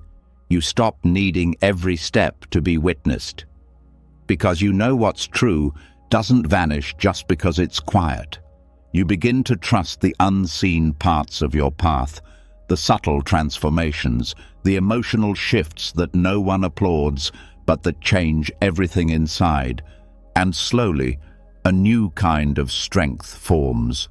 The strength of someone who no longer chases validation. The strength of someone who walks with quiet clarity, who doesn't need to shout, "I am worthy," because they've already heard it in the stillness of their own breath. This is the kind of presence Buddhism teaches, not loud, but lasting, not impressive, but whole. It teaches that being watched does not make you more real, that applause is not the measure of peace, that something sacred can happen in a room where no one claps, because you are there, breathing, feeling, and simply being. The breath that wasn't watched teaches humility, that you are part of something vast, that you are not the center, but you are part of the center. And that's enough. You don't need to be the sun to bring warmth. You don't need to be a firework to be light. You can be a breath, a single inhale, a moment of presence in someone's storm, and that may be more powerful than you'll ever know. This changes how you love, too. You stop needing your love to be seen to feel valid. You love quietly. You listen without needing credit. You give without needing it to echo. You become like the breath, not in size, but in sincerity. You let your presence speak instead of your performance. And as this sinks deeper, the mind begins to rest. The tension of being watched begins to soften. The fear of being missed fades, because you've remembered that what's unseen is not worthless, that what's quiet is not lesser, that what's unnoticed can still be sacred. So tonight, let the breath remind you. You were never supposed to be spectacular to matter. You were never supposed to live loudly to be real. The most beautiful truths often pass by without applause, and the most meaningful moments are often the ones no one else sees. Let the breath that wasn't watched hold you, not because it is dramatic, but because it is honest. And in that honesty, you'll find a kind of peace that doesn't need to be explained, a kind of presence that doesn't need an audience, a kind of enoughness that stays, even when the room is empty. Let that be your anchor. Let that be your home. Let that breath be your proof that right now, in this quiet, without performance, without permission, just as you are enough. And now that the breath has reminded you, you don't need to be seen to be sacred, and you don't need an audience to be enough. Something deeper starts to reveal itself. Beneath the silence, beneath the stillness, beneath the soft rhythm of your unseen life, there's a quiet thread running through it all, something that's been holding you together even as the world pulls you in 1,000 directions. This is not the thread you show others. This is the one that connects you to everything. And now it's time to follow it, the thread that held the cloth. In Buddhism, the self is not viewed as a fixed thing. It isn't a solid object, but a fluid process, a weaving of causes, conditions, and experiences. What you think of as you is not one thread, but many. Memories, relationships, habits, thoughts, language, culture, time. These don't just influence who you are, they are the fabric of who you are. And the more you try to isolate one thread to define yourself, the more disconnected you begin to feel. Not because the thread is wrong, but because it was never meant to exist alone. The idea of identity in Buddhist thought isn't about finding a permanent version of yourself. It's about seeing clearly what's always changing and learning to recognize the quiet, unshakable thread of awareness that holds it all together. That thread is not something external. It doesn't come from what you achieve or how you appear. It lives in the simple truth that you are part of something larger, not in theory, in function, in being. When you lose sight of this thread, you start believing that value is individual, that you must build your worth from scratch, that your success is only yours, that your pain isolates you. But when you begin to remember the interwoven nature of everything, your identity starts to soften. It becomes less about standing out and more about fitting into the whole, not as something small, but as something essential. The thread doesn't have to shine to matter. It doesn't need to be seen to be strong. In a cloth, it's not one thread that gives it shape. It's the connection between threads. That's how identity works too. You are not valuable because you are separate. You are valuable because you are connected. Not as a background detail, but as the structure holding life together. This recognition shifts how you understand your role in the world. It's no longer about proving your uniqueness. It's about recognizing your function, your belonging, how your presence, quiet, steady, maybe even unseen, supports the greater fabric of life. Just like the thread, you may never be the visible design. But without you, the pattern would unravel. This is not self-erasure, it's self-integration. You don't dissolve into the group. You become real within it, grounded, participating, carrying purpose, not because you stand alone, but because you stand in relation. Buddhism calls this dependent origination, the truth that nothing arises independently. Every thought you have, every move you make, every breath you take is influenced by what came before it and affects what comes after. In modern life, identity often becomes a performance, a carefully curated set of traits, labels, aesthetics, something to control and perfect. But when identity becomes a costume, it begins to feel heavy, fragile. It cracks under pressure. But when identity is understood as a thread in a larger cloth, something changes. It becomes more flexible, more alive, more honest. You begin to see that you are not just yourself. You are also the teacher who shaped your thinking, the friend who softened your heart, the books you've read, the culture that held you, the stranger who showed you kindness at the exact moment you needed it. You are not a singular thread. You are a meeting place of many, and because of that, you are never alone. Even when you feel lost, even when you feel broken, you are still being held by the invisible threads of the lives you've touched and been touched by. This is why Buddhism places so much value on compassion, not as a duty, but as a truth. Because to care for another is to care for yourself. To harm another is to weaken your own thread. This also redefines growth.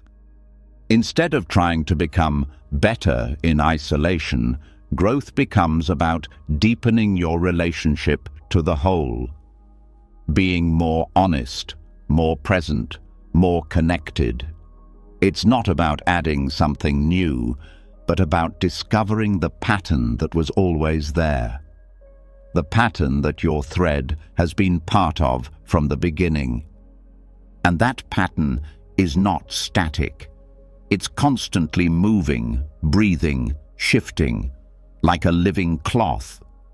Which means your identity doesn't need to be pinned down to be real. You don't need to decide who you are forever. You only need to be here in this moment, aware of your thread and how it holds and is held by everything around it. This is what gives meaning to ordinary acts. A quiet kindness, a shared breath, a silent presence. These are not side notes to a bigger story. They are the story. The way you hold your place in the fabric matters, not because others see it, but because it keeps the whole intact. When you forget this, life becomes lonely.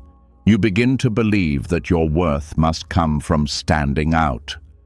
But the truth is, your worth has always come from how you're woven in, from the people who know your silence, from the ones who feel better just because you exist, from the way your small gestures ripple through the lives of others without ever being traced back to you.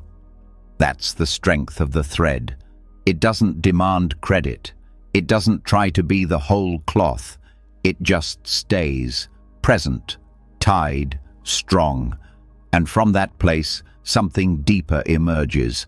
Not the need to prove your identity, but the peace of belonging to something too vast to measure. So, if you've been feeling disconnected from yourself, like your sense of identity is fragile, inconsistent, blurry, this is your invitation to stop trying to build it like a wall and start seeing it as a thread. Not weak, not vague, but essential. Strong because it moves, real because it connects. In Buddhist practice, there is no fixed self to find. There is only awareness to deepen, and as you deepen it, you begin to see that every version of you has been part of the pattern, even the lost one, even the broken one, even the one who forgot they mattered. Those versions weren't mistakes. They were the way your thread learned tension, resilience, surrender, and strength. And once that's seen, a gentle kind of healing begins. You stop needing to be seen as someone. You stop clinging to the story of who you're supposed to be. You begin to rest in your place, not because it's flashy, but because it's true. You begin to live not just for yourself, but as yourself, within the whole. So tonight, let this truth settle where words cannot. You don't need to stand out to be real. You don't need to rewrite yourself to feel enough. You only need to see how deeply you've always been woven in, how your presence supports the lives around you, how your being, soft, steady, and seen or unseen, has always been part of something sacred. You are the thread that holds the cloth, not above it, not separate from it, but within it. And because of that, you are not only enough, you are essential. And now that you've remembered your place in the cloth, that your identity is not a solitary label, but a living connection, you begin to see something even harder to accept. That even within the pattern, even while held by others, there are moments that don't go as planned, desires that aren't fulfilled, goals that remain untouched, promises to yourself that quietly fade. And what does the world often say about this? That it's failure, that it means something is missing. But the next teaching in the journey tells a different story. The monk who didn't reach enlightenment. In Buddhist practice, enlightenment is not just a destination, It is often used as a metaphor for deep awakening, clarity beyond delusion, the end of suffering.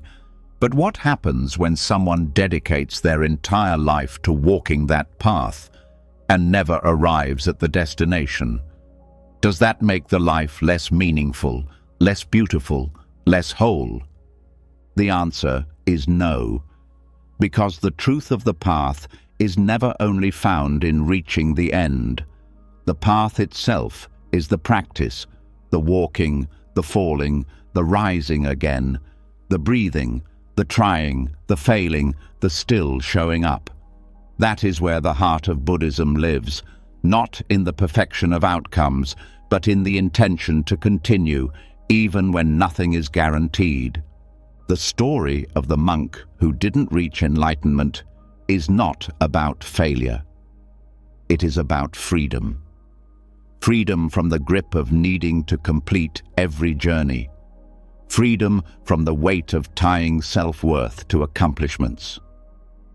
It teaches that a life filled with sincerity, with practice, with compassion and effort, even if it ends before enlightenment is reached, is still sacred. There's a misunderstanding in the modern mind that everything must be finished to be valid. That closure equals value. That if something ends incomplete, it loses its importance. But in Buddhism, non-attachment includes even this, the letting go of needing to reach every goal. The monk who never arrived still lived a life devoted to truth, still sat through storms, still practiced silence, still loved, still changed others. The essence of Buddhist wisdom lies in letting go of the obsession with results. It doesn't mean being careless. It means being deeply present with the process. Every meditation session is not a step to get somewhere. It is the somewhere. Each act of mindfulness is not a tool for later peace. It is peace itself, arriving through awareness.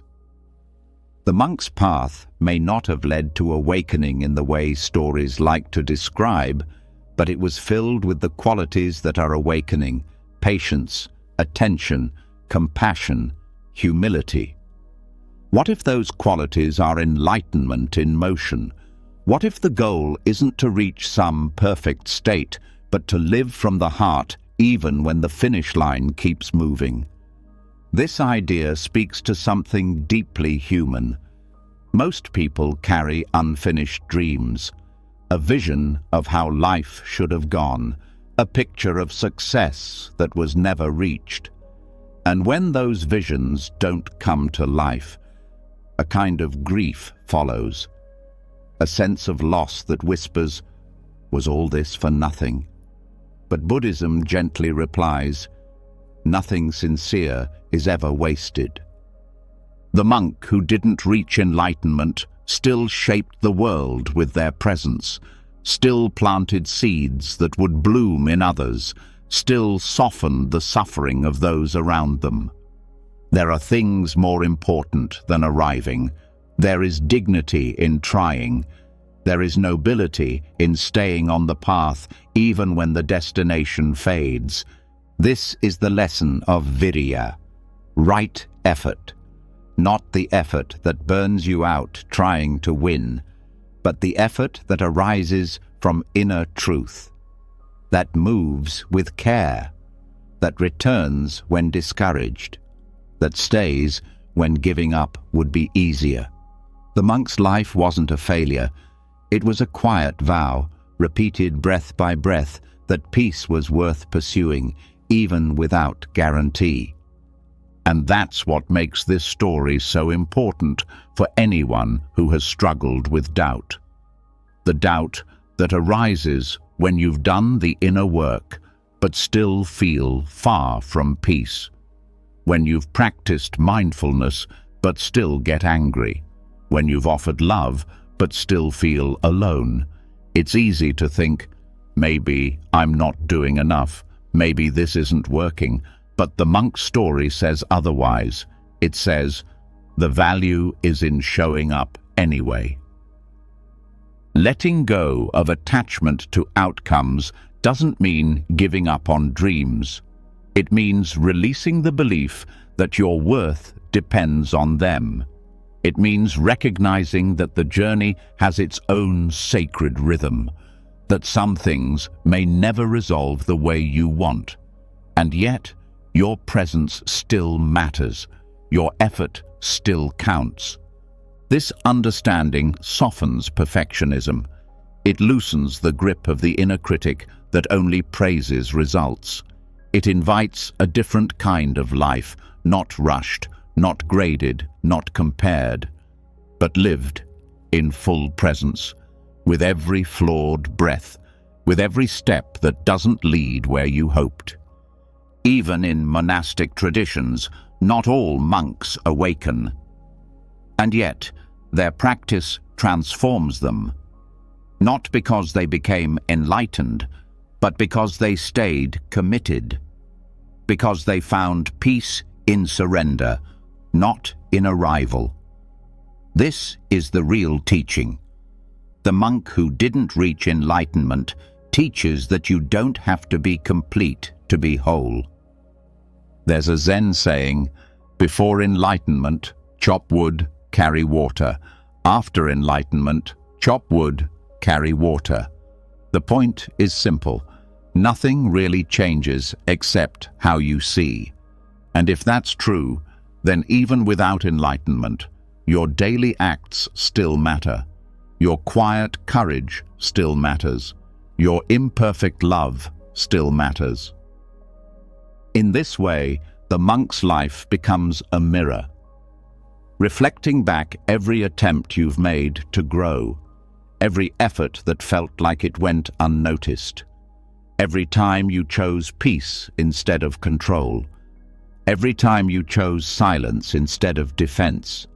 You may not have reached what you imagined, but you have become someone deeper, someone kinder, someone more aware.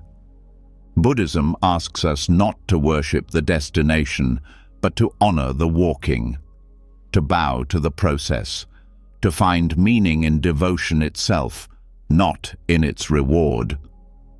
The monk who didn't reach enlightenment still embodied the Dharma, still shared wisdom, still held space, still mattered, and so do you. Even if your goals remain incomplete, even if the clarity hasn't arrived, even if you're still learning how to let go, you are not less, you are not behind, you are not broken. You are just walking on a path that was never about reaching something, but about becoming someone, someone real, someone aware, someone who stays even when the finish line fades. So tonight, if there are things you wish had happened, things you hoped would feel resolved by now, let this be your reminder. Peace is not always loud. Growth is not always visible. Completion is not always the point. Sometimes the most sacred thing is the effort itself, the presence itself, the breath that came after falling down, the choice to sit again, to feel again, to love again. You don't have to be enlightened to be worthy. You don't have to be finished to be enough. You only have to be true. And that you already are. And now that you've seen the quiet power in a path unfinished, that even a life without the final outcome still holds deep truth and dignity, something else begins to shift. You begin to look at all the uneven parts of your journey, all the detours, all the strange bends in your growth, and ask a question that many avoid. What if none of it needed to be straight, to be right? This is where the next truth begins to grow in you, the tree that grew crooked. There's a kind of beauty the world has trouble recognizing, the kind that doesn't follow a pattern, that bends instead of rising tall, that leans where it wasn't meant to, that carries marks, weather, time, and chaos on its surface. And still, it stands. Still, it grows. Still, it offers shade. That kind of beauty often gets overlooked in a world obsessed with symmetry, perfection, and predictability. But in Buddhist thought, this is the exact kind of beauty that reveals reality. Buddhism does not teach that you must become flawless. It teaches that you must become real. And to become real is to become honest with your own shape. Not the shape you wanted, not the one others expected, but the one you have, the one your life gave you, the one you are still growing into. The crooked tree doesn't compete with the straight ones. It doesn't ask for a new form. It doesn't beg for correction. It simply exists, bent in its own way, strong in its own way, rooted deeply not in the idea of perfection, but in the soil of truth.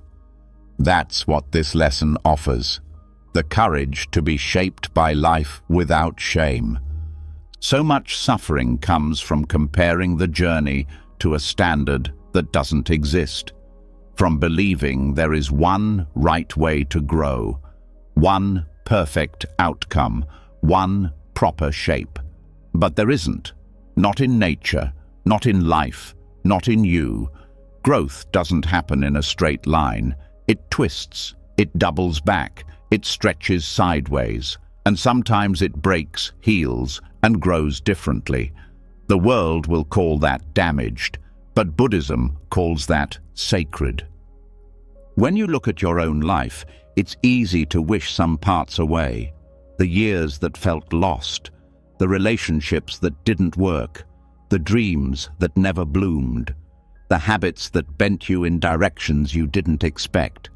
But if you look closer, those are often the exact things that softened you, deepened you, made you more aware, more compassionate, more real. The crooked tree has seen storms that others haven't. It has adapted, learned flexibility, survived without pretending to be something else. In Buddhist terms, this is anicca, impermanence. Nothing stays fixed, not even the self, and that includes the image of how you thought your life should unfold. This understanding helps dissolve self-judgment. It opens a new kind of seeing, where flaws become features, where bends become character, where wounds become the very place light enters. It doesn't romanticize pain, but it refuses to see it as a reason to hide. When you stop fighting your crookedness, you stop exhausting yourself. You stop editing yourself to look symmetrical. You stop treating imperfection like a flaw to be removed. You begin instead to live honestly, openly, with room to breathe, room to let others see you, not your performance, but your truth. This is the meaning of Sacca, truthfulness, as the Buddha taught it. Not just speaking truth, but living in alignment with what's real. And what's real is that everyone carries knots in their trunk. Everyone bends under something.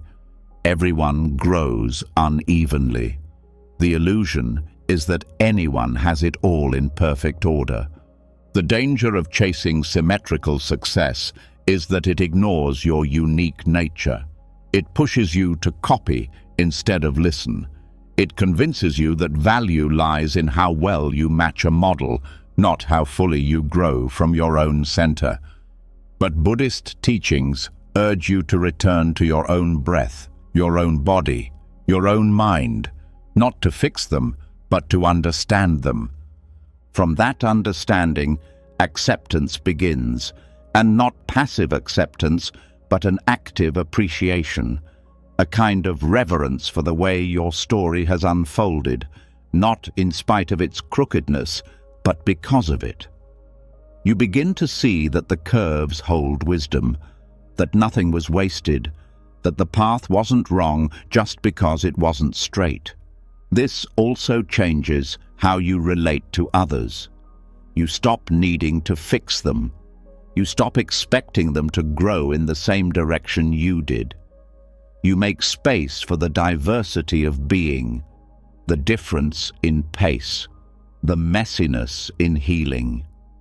You no longer view perfection as the goal, but presence as the gift. In Japanese aesthetics, there is the concept of wabi-sabi, the beauty of things imperfect, impermanent, and incomplete. It's the opposite of polish. It's the art of seeing the sacred in what's weathered. Buddhism shares this spirit. It encourages you not to erase the past, but to include it. Not to repaint your surface, but to soften toward it. The tree that grew crooked never needed to be fixed. It needed to be seen. That's what so many people are silently longing for, not to be changed, but to be witnessed. To be held in their current shape, not some future version. To be told, even like this, you are worthy of love. Even like this, you belong. This changes everything. It loosens shame's grip. It lets healing happen at its own pace. It lets self-worth grow from roots, not applause. Because now you no longer measure yourself against perfection. You measure yourself against truth, against sincerity, against the courage to keep growing even when the shape is unexpected. And the beautiful irony is, when you stop forcing symmetry, a deeper harmony appears. Not the rigid harmony of identical parts, but the living balance of something organic, unique, whole in its own way. This is what freedom feels like, not needing to fix your life to start living it, not needing to perfect your story to let others into it, not needing to reach a certain version of yourself to finally feel complete. So tonight, let the crooked tree be your reflection. Let it remind you that growth is not supposed to look clean, that your shape is not a mistake, that your path, twisted, unpredictable, weathered and still standing, is its own kind of beauty. And if someone tells you that you've strayed, that you should have grown taller, faster or straighter, let the wind answer for you. Let your breath answer for you. Let the silence around your roots say what words cannot. I am enough, not because I followed the straightest path, but because I kept growing anyway.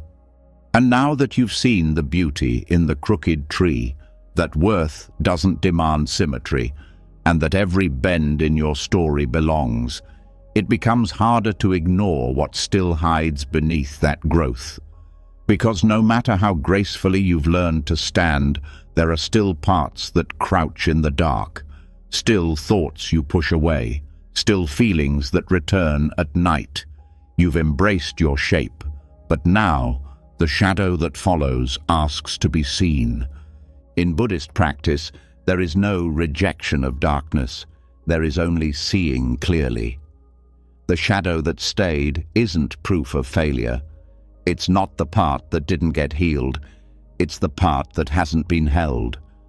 And in a world obsessed with self-improvement, shadow work becomes not a project of cleansing, but of returning to the places in yourself that were never truly broken, only buried. The teachings do not instruct you to become pure by cutting pieces of yourself away. Instead, they lead you to wholeness through integration. That means learning to sit with contradiction, to breathe with discomfort, to meet the self you've been taught to edit. This is not easy, but it is the path that leads beyond duality, beyond the labels of good and bad, right and wrong, light and dark. We all carry shadows. Thoughts we're ashamed of, emotions we suppress, memories we never speak aloud, traits we've exiled because they weren't acceptable. And the longer we pretend they aren't there, the more power they gain. not because they are evil, but because being ignored distorts them. Pain that is hidden turns into fear. Desire that is denied turns into addiction. Anger that is buried turns into shame. But Buddhism does not treat these shadows as enemies. It sees them as unexamined causes of suffering. And instead of eliminating them, the practice is to turn toward them with metta, loving awareness. To say, I see you. I am not afraid of you. I know you are here for a reason. This is not indulgence. It's courage. Because it's easier to pretend your pain doesn't exist than to ask where it comes from. But shadow work in Buddhism is not about blaming. It's about understanding, about uncovering the conditions that gave birth to the parts of yourself you now hide. The concept of dukkha, suffering, doesn't just refer to outer struggles. It also points to the inner friction that arises when you reject parts of yourself. The pressure to be always composed, always kind, always wise. But that's not the nature of a real human being. Real presence includes imperfection. Real compassion includes contradiction. And that's where the shadow becomes the teacher.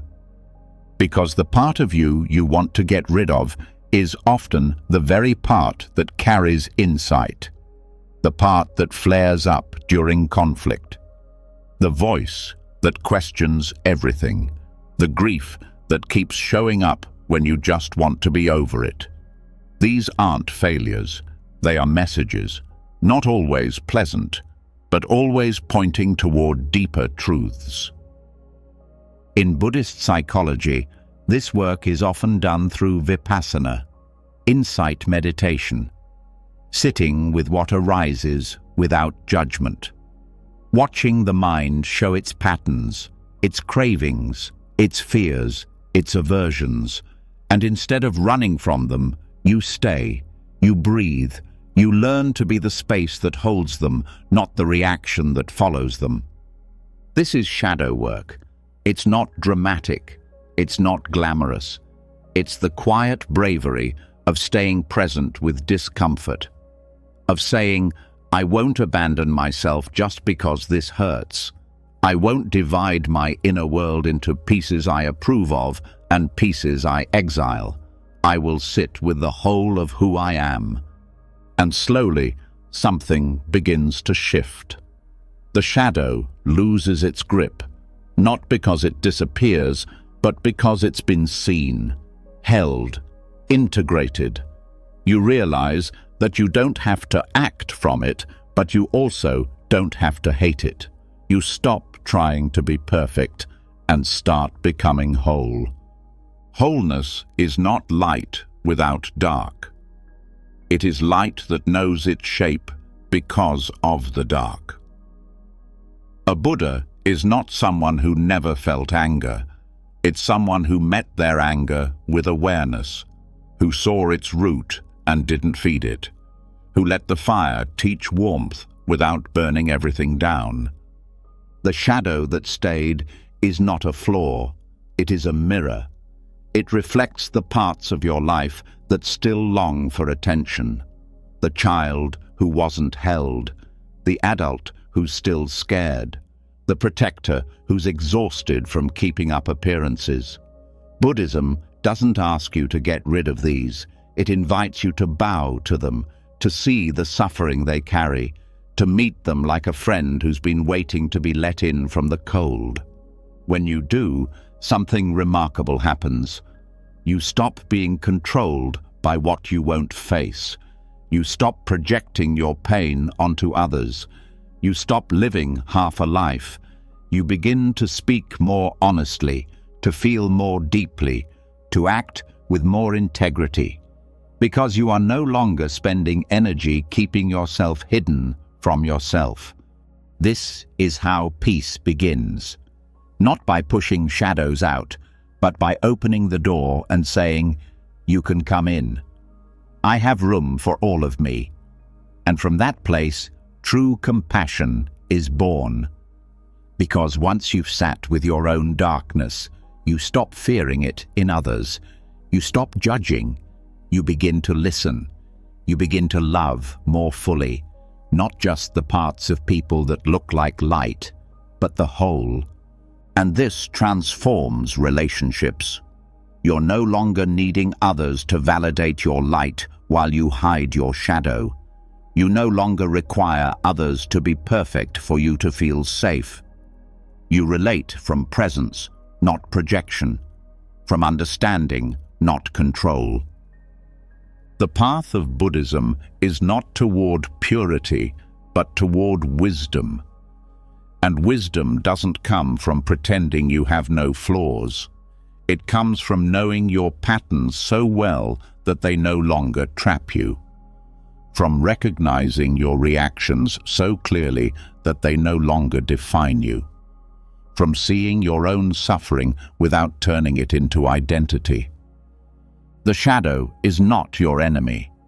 It is your invitation to return to the parts of yourself you've tried to leave behind, to bring them home, to hold them with such stillness, such care, that they no longer need to scream to be heard. So tonight, let the shadow that stayed be seen, not as a problem to solve, but as a presence to welcome. Let it teach you that the wholeness you've been seeking has never depended on removing the darkness, but on learning how to hold it with light. You are not too much. You are not too broken. You are not behind. You are human, and that includes everything. And once the shadow has been allowed to stay, once you've seen that wholeness isn't found in denial, but in inclusion, what begins to soften is your relationship with yourself. Not the parts you proudly present, but the ones you usually abandon, the versions of you who cry in private, who make mistakes, who doubt everything. These are the parts that have waited the longest. And now, one gesture matters more than all the rest. The hand that didn't let go. There is a moment in every path of healing where the most important thing isn't progress.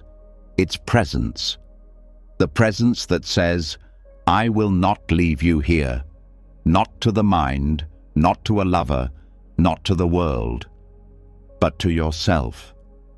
This is where compassion begins, not as a virtue for others, but as an act of radical love toward your own suffering, toward the moments when everything inside you wants to flee and you stay. In Buddhist practice, compassion is not sentimental. It's not sweet words or easy comfort. It is deep, non-negotiable presence with suffering. And most people know how to extend that to others.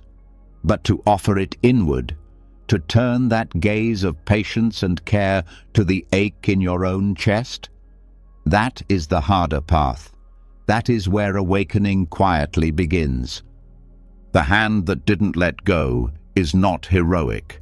It doesn't save you in a blaze of glory. It's the hand that trembles but stays still, that reaches across the distance between your longing and your fear and says, we're not giving up today. It's the part of you that refuses to turn away from your own pain, not to fix it, but to hold it. We are taught that compassion is for the broken, that to offer it to ourselves is indulgent, selfish, weak. But in Buddhism, karuna, compassion, is essential. It's not an accessory to wisdom, it's its expression. Without compassion for yourself, your path becomes performance. You meditate to succeed, not to listen. You breathe to improve, not to meet. You judge the depth of your stillness instead of resting in it. But something changes when the hand stays, when you stop abandoning yourself every time you fall short, when you stop silencing your sadness because it's inconvenient, when you stop bargaining with your pain, only promising care once you've fixed it. The hand that doesn't let go loves before the fix, before the understanding, before the neat resolution. It just stays. This is the act that rewrites your story. Because most suffering isn't just from the pain itself, it's from the shame of it, the feeling that you must endure it alone, that no one, not even you, will stand beside it. But when your own presence doesn't leave, shame begins to unravel, loneliness starts to loosen, and what remains is not perfection. It's connection. This is not about avoiding responsibility. It's about ending the war within. It's about no longer treating your own vulnerability as something to punish. It's about recognizing that the voice inside you that cries out is not trying to destroy you. It's trying to be held. And when you learn to hold your own heart, not with analysis, but with warmth, you stop looking for others to do it for you. Not because you don't need anyone, but because you've finally made space for yourself. And from that space, real connection becomes possible. The hand that doesn't let go also teaches boundaries, because when you value your own pain, you stop letting others walk all over it. You stop offering yourself to those who only take. You begin to protect not just your joy, but your tenderness, not as weakness, but as sacred. In Buddhist meditation, this is often felt as a softening during practice, a breath that carries warmth, a tear that's allowed to fall without resistance, a posture that bends, not because it's failing, but because it's honest. You start to feel yourself not as a problem to solve, but as a presence to support. This support grows slowly. It's not one breakthrough. It's the daily choice to pause when you're being harsh, to speak kindly when the inner critic gets loud, to forgive yourself when you catch yourself repeating patterns you swore you'd outgrow, to say, you are still worthy of love, even on the days when your voice is tired and your heart feels small. This is how metta, loving kindness, grows. It doesn't begin with grand gestures. It begins with presence, with noticing that you're hurting and not walking away, with staying even when no one else does, with becoming the person your younger self wished for, not because you know all the answers, but because you finally stopped expecting yourself to be someone else. The hand that didn't let go becomes the foundation for all healing, because it doesn't ask you to be better. It asks you to be with, to be near, to be gentle. And this nearness changes everything. It's not performance. It's not control. It's relationship with your own pain, with your own past, with the parts you once called unlovable and now simply call your own. And from this relationship, trust begins to return. You begin to trust your emotions, your timing, your wisdom. You no longer rush to fix discomfort because you trust you can hold it. You no longer collapse at setbacks because you trust you won't abandon yourself. You begin to move through the world differently, not harder, but deeper. This doesn't mean life stops hurting. It means your response becomes kinder. Your breath becomes more honest. Your thoughts become less hostile. Your nervous system begins to exhale. Because now, the person inside you who's been bracing for rejection starts to relax. Because now, the hand stays. And that stillness becomes a message to your entire being, that you're not too much, not a failure, not a burden. That presence is not something you have to earn, it's something you deserve, right now, exactly as you are. without needing to be wiser, calmer, healed, or whole. This is the first act of awakening, not detachment, not insight, not transcendence, but compassion, for the self that wakes up aching, for the one who tries, who forgets, who begins again. This is what makes you ready for the path, not your discipline, but your willingness to stay with yourself even when it hurts. So tonight, let that hand stay. Let it reach toward the part of you that feels furthest away. Let it rest where the ache has lived the longest. And do not pull back, not this time. Let that be the beginning of something ancient and necessary, not a fix, a homecoming. The path doesn't begin when you reach perfection. It begins when you refuse to let go of yourself. And after learning to keep the hand steady, to stay close to yourself when it would have been easier to walk away, you begin to notice how much of your suffering came from trying to be seen rather than simply being. Not because you were shallow, but because for so long attention felt like proof. Love had to be echoed. Joy had to be affirmed.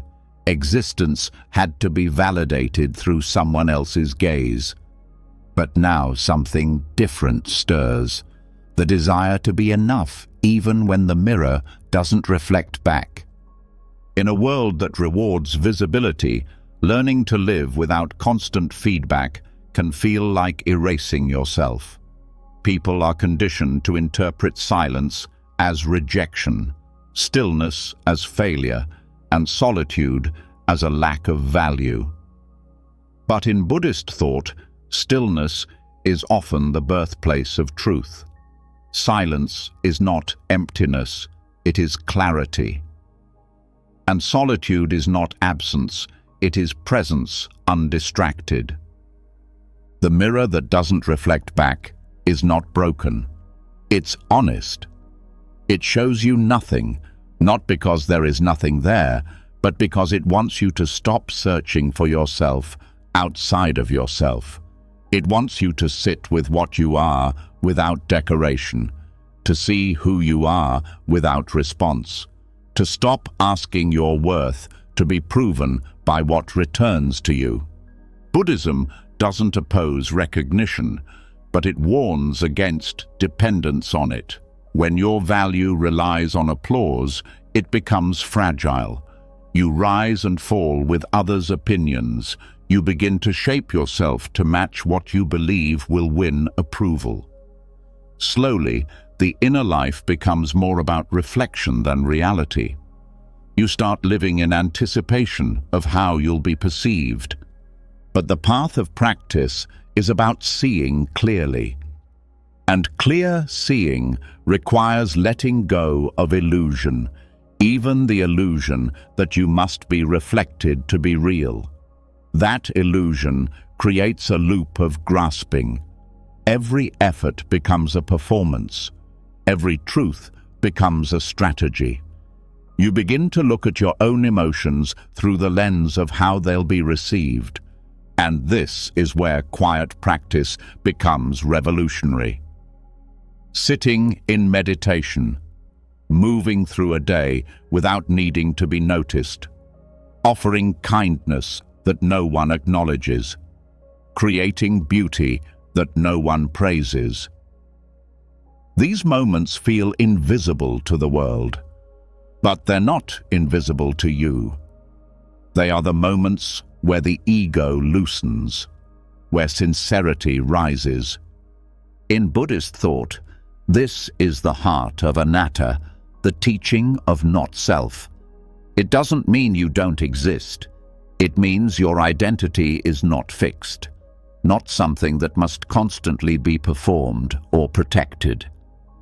When the self is no longer treated like a brand, it becomes something softer, something lived, something intimate. When you stop trying to be seen, you start to see. You notice details the ego usually skips, the way your breath pauses before speaking, the subtle flicker of thought before reaction, the shape of your inner voice when no one is listening. You begin to taste the moment rather than preparing it for consumption. This also allows your relationships to shift. You stop needing others to mirror back your worth. You stop speaking just to hear agreement. You start listening more than defending. You begin to find joy in giving without return, not out of martyrdom, but because you no longer use giving as a way to be validated. This kind of self-reliant presence is not cold, it's deeply warm, because it comes from the part of you that no longer needs to shout, that no longer begs to be chosen. It rests in the quiet knowing that your being is not a question, it is an answer. Letting go of the mirror means letting go of control. You no longer get to sculpt how others see you. You no longer monitor every move for perfection. You stop explaining yourself to be understood and begin embodying yourself without apology. And that freedom opens the door to authenticity. In Buddhist monastic life, so much is done without audience. Sweeping the floor, chanting before dawn, walking meditation in silence. These acts are not for display. They are for alignment, for grounding, for remembering that life itself is enough, even when no one claps. This doesn't mean you avoid feedback. It means you don't crave it. You begin to trust your inner compass more than the outer responses. You begin to guide your decisions not by what will be praised, but by what feels true. You stop trying to be impressive. You start trying to be whole. This wholeness includes your flaws. It includes your quiet days, your slow growth, your unspoken wisdom. The mirror that doesn't reflect back teaches you that these parts are still sacred. They still matter, even if no one ever mentions them. Your worth doesn't increase when someone notices, and it doesn't disappear when they don't. This is not the path of isolation. It's the path of centeredness.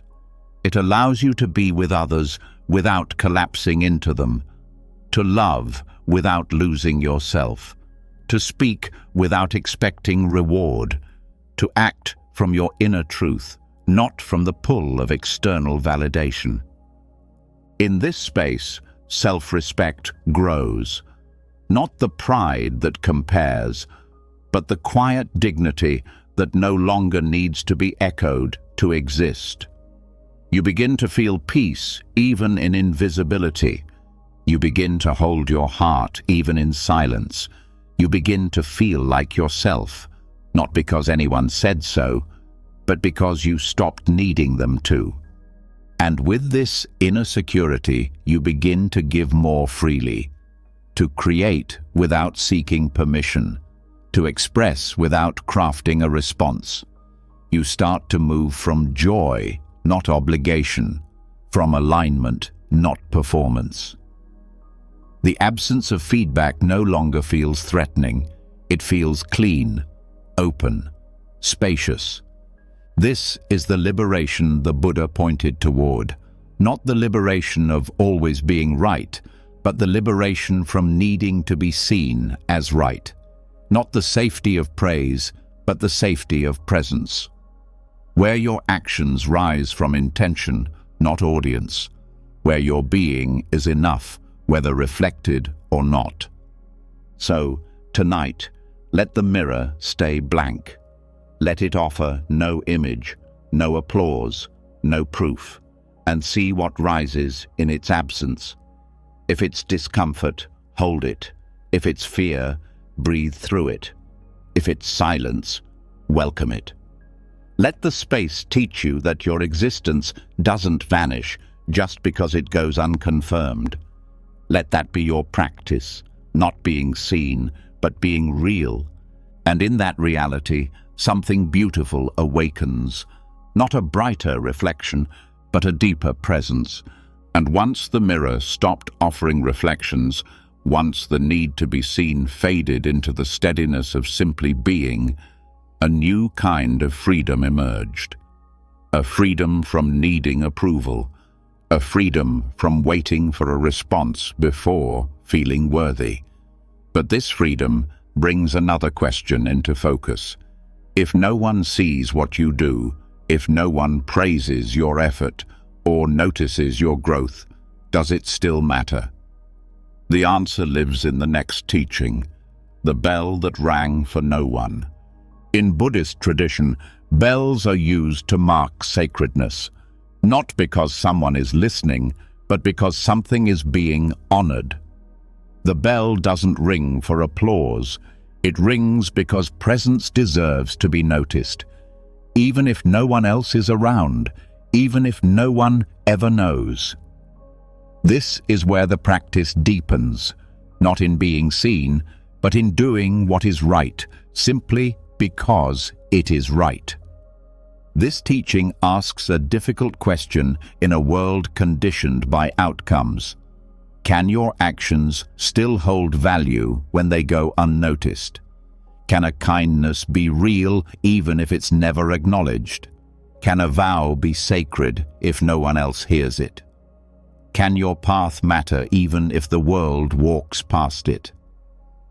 In Buddhism, the answer is yes, because what makes something sacred is not the reaction it receives, but the intention behind it. The bell that rang for no one reminds us that the most meaningful actions are often invisible. The moments you choose not to react, the times you forgive without telling anyone, the patience you show when anger would be easier, the effort you make to stay kind when bitterness knocks louder. These aren't loud moments. They don't shine. They don't go viral. But they shape who you are at the deepest level. There's a word in Buddhism for this kind of discipline: sila, ethical conduct. Not because someone is watching, but because the heart is listening. Sila isn't about punishment or rules. It's about creating harmony inside yourself, about aligning your actions with your deepest values, even when no one else rewards you for it. And this kind of integrity is rare, because most systems are built on reward. If it brings gain, it must be good. If it brings applause, it must be true. But Buddhism invites you to step away from that conditioning, to do what's compassionate, not because of consequence, but because of intention. The bell that rang for no one still changed the space. It still shaped the air. It still called the moment into presence. And so do your quiet actions, the things you do when no one is watching, the way you speak to yourself when you're alone, the grace you offer without the need to be seen as gracious. These are the moments where the ego lets go and the practice becomes real. This also shifts how you understand meaning. Because meaning isn't born from reaction, it's born from clarity. When you act from a place of inner clarity, the need for reward fades. You begin to trust the gesture itself, to trust the energy you're putting into the world, even when there's no echo. This doesn't mean you stop caring. It means you stop needing.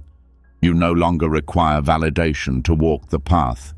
You begin to find strength in sincerity, in the simple truth that showing up with your whole heart matters, whether or not anyone claps.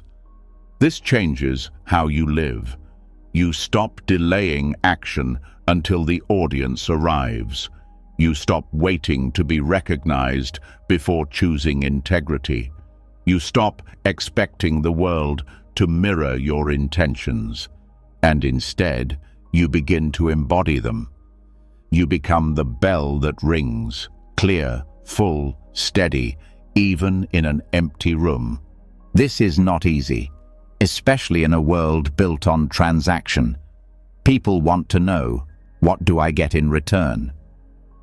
But the practice invites a different question. Who am I when there is no return?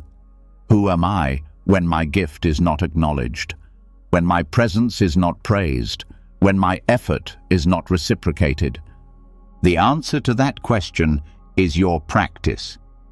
That's where your freedom begins, not in the outcome, but in the offering. When your actions are no longer chains tied to reaction, they become wings. You begin to act with lightness, with peace, with devotion. Because you are no longer performing, you are living. The bell also teaches rhythm. It doesn't ring once and stop forever. It rings again and again, even if the hall is empty, even if the day is quiet, even if the ones who once listened have walked away. This rhythm becomes a vow, a consistency that doesn't depend on mood, a commitment that doesn't shrink when silence follows. This is what makes your practice trustworthy, not that it wins approval, but that it endures, not that it gets results, but that it stays honest, that you continue to show up with care, that you continue to act from compassion, that you continue to live from inner truth, even when the world offers nothing in return. And this shifts your sense of identity. You stop measuring who you are by what comes back. You begin to see that you are not your audience. You are your intention. You are your rhythm. You are the offering that doesn't need to be received to be sacred. This is why monks sweep temple floors long before the first visitor arrives, why they chant long after the tourists leave, why they bow in the dark. These are not performances. These are reminders. That presence matters even when it is not seen. That love offered without condition is not wasted. That integrity held in silence is the strongest kind.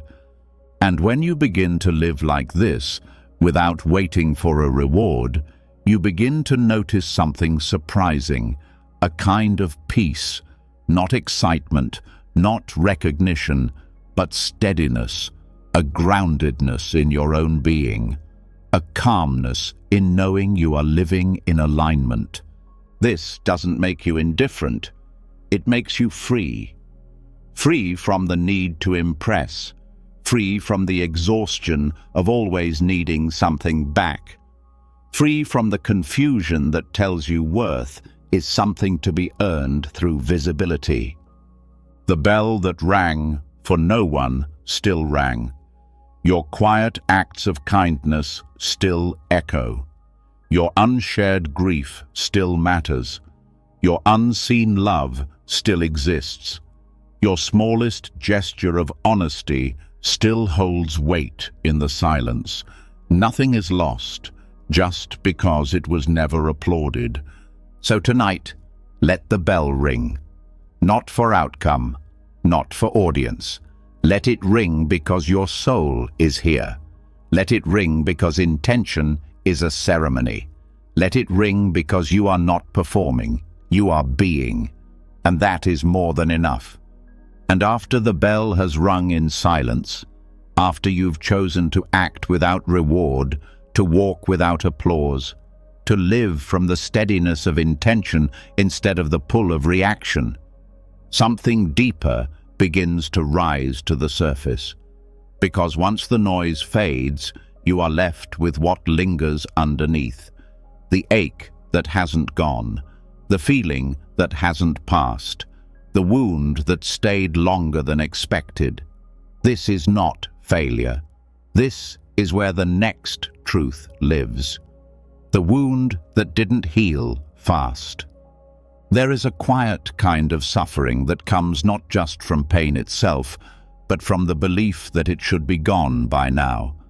from the pressure to move on, to be better, to explain what hurts with clean language, to shrink your grief down into a story that ends. But Buddhist wisdom does not rush healing. It sits with it. It breathes with it.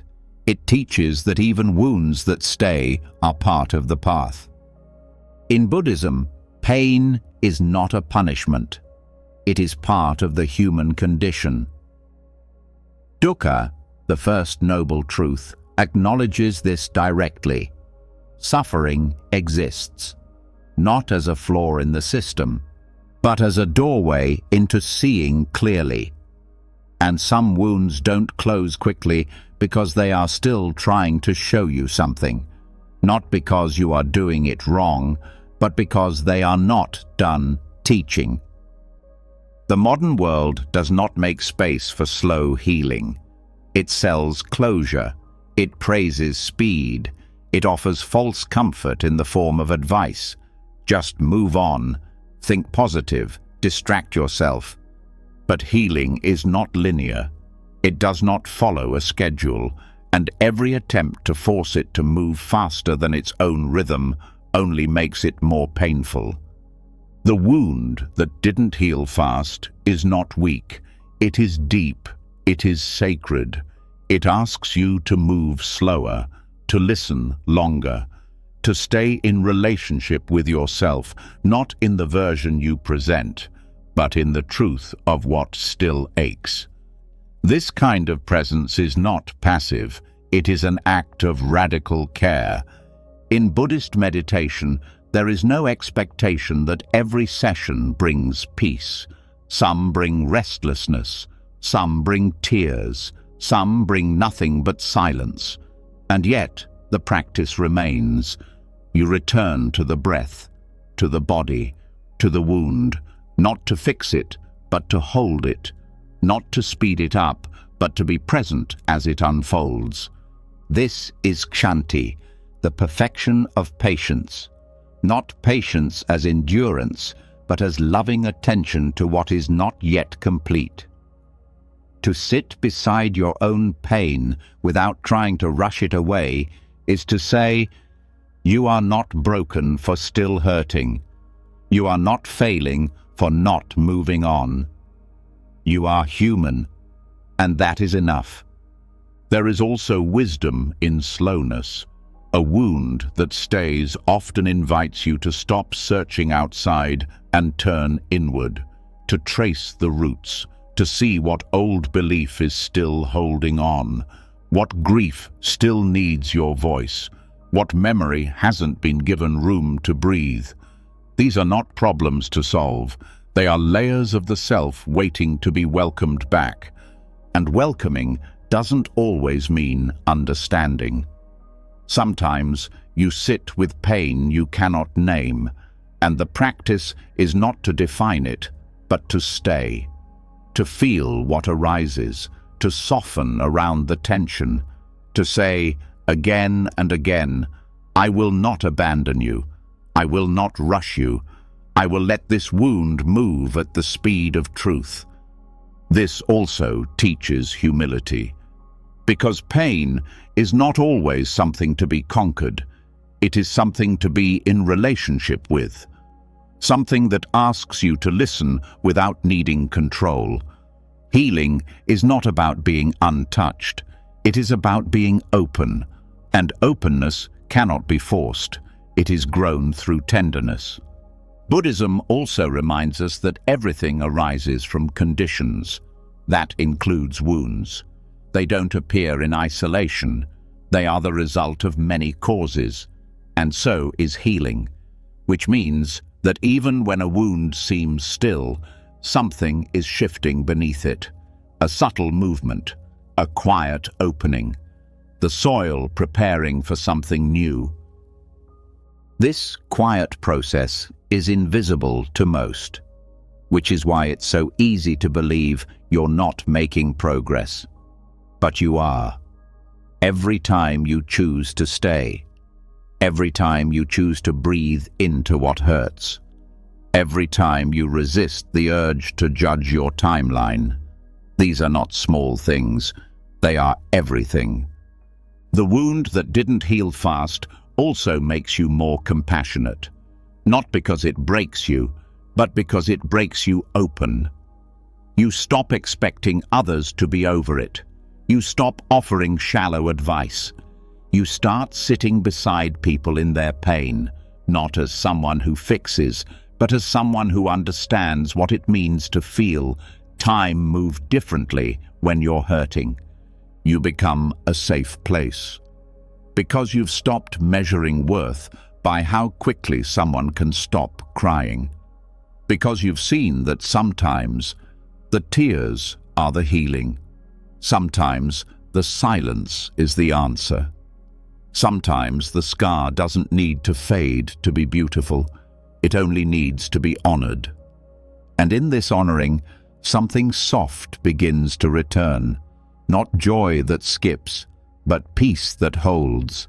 A kind of peace that says, I have been through pain, and I am still here, not untouched, but alive, not perfect, but whole. Because the wound did not mean the end, it meant the beginning of something honest. In Buddhist art, the most sacred statues often carry signs of age, cracks, wear, fading gold. These are not flaws. They are part of the presence. They show the passage of time, the softness of use, the dignity of staying. The wound that didn't heal fast becomes part of that presence. A mark not of failure, but of continuity. This continuity is what makes your practice trustworthy. You are no longer chasing quick transformation. You are rooted in real transformation, the kind that unfolds in silence, that deepens through difficulty, that matures in time. And when others ask why you're still hurting or why you haven't let go, you stop needing to explain. You know now that healing is not a public event. It is a private return, and it doesn't matter if it takes months or years. What matters is that you're staying with it, that you're listening, that you're still here. So tonight, let the wound be as it is. Let it breathe without a deadline.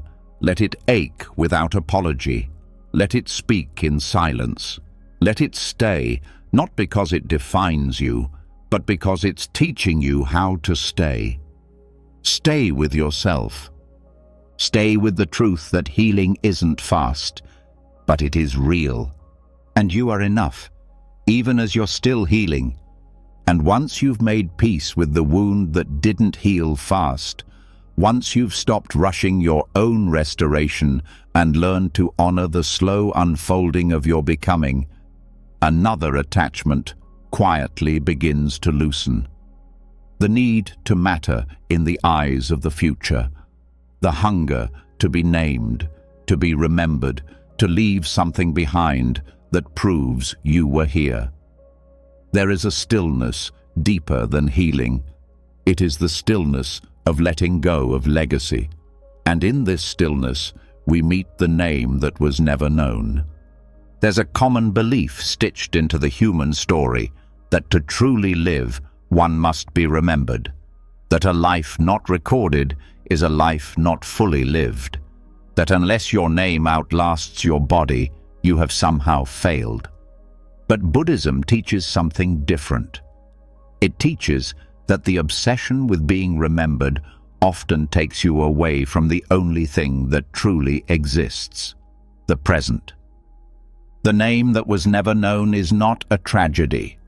It is freedom, freedom from chasing relevance, freedom from carving yourself into stone, freedom from needing your story to be passed down to feel like it had value.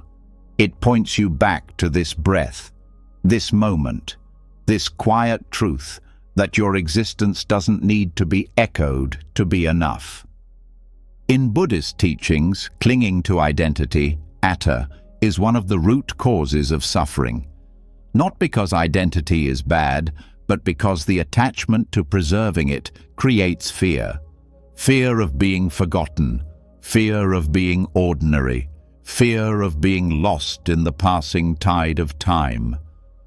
But when you let go of that grasping, something opens.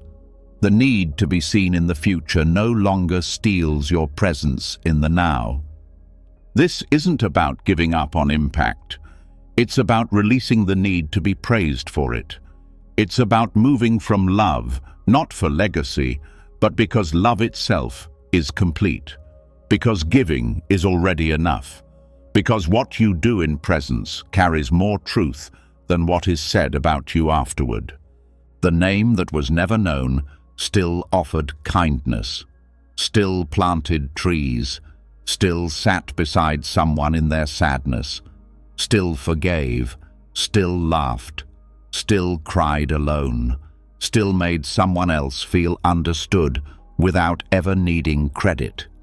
That kind of life is not erased just because it wasn't recorded, and in truth, most of life is made of these names. The ones who will never be listed in books, the ones whose wisdom never became a quote, the ones whose love never made headlines. But still, they shaped the world, not through legacy, but through living. When you live only to be remembered, you begin to shape yourself into something marketable. You stop listening to what feels real and start asking, what will make me stand out? Your actions become performances. Your words become echoes of what you think history wants to hear. But when you release that grip, you start to live honestly. Honesty doesn't always shine. It doesn't always get noticed. But it brings peace. You no longer have to be impressive. You can be present. You can focus on being true, not memorable. You can show up for someone without needing to be thanked. You can live without calculating how much of you will survive after you're gone. This is not nihilism. It's clarity. Buddhism doesn't teach that nothing matters. It teaches that attachment to permanence creates unnecessary suffering. Everything is impermanent. Anicca. This includes your name, your image, your story. And once you see this clearly, you stop trying to outlast time and start learning how to be alive inside it. The name that was never known still touched others, still altered the course of someone's day, still became part of someone's memory, even if that memory didn't survive generations. Your impact doesn't need to be eternal to be real. It just needs to be sincere. This shift also softens the pressure to be unique in the loudest sense. You no longer have to be original to be meaningful. You don't need to invent something no one else has ever said. You just need to say what's true for you, to live from your core, not from your image. And when you live this way, life becomes lighter. You stop trying to polish your moments. You stop packaging your experiences into lessons for others to admire. You begin to let yourself be, fully, messily, tenderly. You start to measure a good life, not by what's remembered, but by what's felt. This also deepens your compassion. When you stop chasing recognition, you start seeing others more clearly. You begin to notice the people who are always in the background, the ones who serve quietly, who smile without needing to be thanked, who keep the world stitched together without asking for applause. And suddenly, you want to live like them. You want your life to matter, not because it's remembered, but because it's lived with care. You want to be the hand that picks up the fallen thing no one else saw. You want to be the silence that made someone feel safe. You want to be the breath that calms the moment, not because someone will quote you, but because the moment needs it. This is where Sama Sankappa, right intention, takes root. Your actions are guided by presence, not by legacy. Your words are shaped by kindness, not strategy. Your choices begin to align with the truth that every now holds its own completeness without needing to be preserved. And over time, you begin to see that all names dissolve, even the most famous, even the most praised. The world forgets, stories change, statues fall, but the energy of presence remains. The impact of sincerity continues. The moment lived fully ripples beyond what memory can hold. This is the liberation the Dharma points to, the release from the illusion that you must make your mark to prove your value. The truth is, your mark is already here, in how you move through this moment, in how you breathe, in how you treat the life that surrounds you now. So tonight, let the name go. Let the need to be remembered loosen its grip. Let the pressure to be significant in the eyes of the future dissolve, and feel what remains.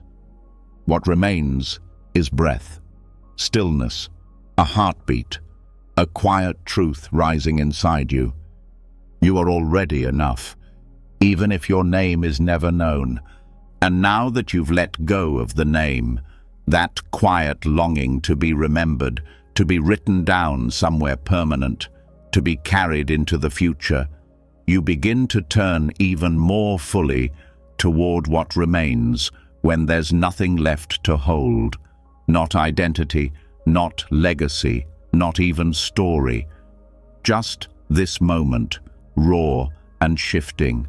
Thoughts arise, emotions swell, sensations flicker, but none of them stay, none of them define you. They pass through like weather, like something sacred and weightless. This is where we meet the cloud that passed unnamed. Thoughts come quickly, they enter without permission and leave without warning. One moment they comfort, and the next they confuse.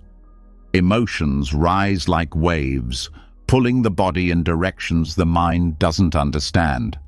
And still, the tendency is to name them, hold them, attach to them as me or mine. But Buddhism teaches another way, a way of seeing these clouds not as identity, but as passing conditions, temporary visitors, events in awareness. The cloud that passed unnamed teaches one of the most important lessons of mindfulness. Not every thought is truth. Not every feeling is permanent. And not every passing state deserves a label. Sometimes, the most compassionate thing you can do is let something move through you without trying to shape it into meaning. In Buddhist meditation, thoughts are not enemies. They are not distractions to be feared. They are movements of the mind, like wind moving through trees. You don't need to chase them, fix them, or resist them. You simply observe. You recognize the thought. You see the emotion. You note the sensation, and then you let it pass. This doesn't mean you detach in coldness. It means you stay close without being pulled in. You become the sky, not the cloud, the observer, not the storm. And in doing this, something powerful happens. Space opens up. You realize you are not the anger. You are not the doubt. You are not even the joy. These are experiences, not definitions. They arise and pass, but you remain. When a cloud is named too quickly, it becomes a label. And labels stick. I am sad. I am anxious. I am unworthy. But mindfulness offers softer language. There is sadness. There is anxiety. There is a thought of unworthiness. This shift might seem small, but it changes everything. It moves the experience out of identity and into observation. It removes the weight. It returns breath to the system. Thoughts and emotions are not problems. Clinging to them is. When you try to hold on, you suffer. When you try to push them away, you suffer. But when you allow them to move through like clouds, without grasping, without judgment, you begin to experience what Buddhism calls upekkha, or equanimity. A balance that isn't numb, but spacious. That allows everything without becoming anything. This practice takes time because the mind has been trained to hold tight, to react, to explain, to define. But slowly, with awareness, you start to notice the space between. The pause before the thought pulls you, the breath before the emotion overtakes you, and in that space, freedom lives. You stop chasing happiness like a destination. You stop fearing sadness like a failure. You stop needing every thought to make sense. Instead, you start listening, watching, letting go. Not because you're indifferent, but because you're learning that nothing lasts. Not even the hardest moment, not even the strongest craving, not even the fear that feels like it will never end. And this makes room for compassion, because when you stop judging your thoughts, you stop judging others for theirs. You understand that what someone says today may pass tomorrow, that who they are in one moment is not who they are forever. You start relating to people as sky, not storms. This also changes how you speak to yourself. You no longer take every thought seriously. You no longer argue with your mind like it's always right. You begin to smile at it, to say, "Ah, there you are again," when a familiar fear returns. Not in dismissal, but in recognition. You see it, you let it pass, and you come back to what's real. And what's real is not the cloud. It's the space the cloud moves through.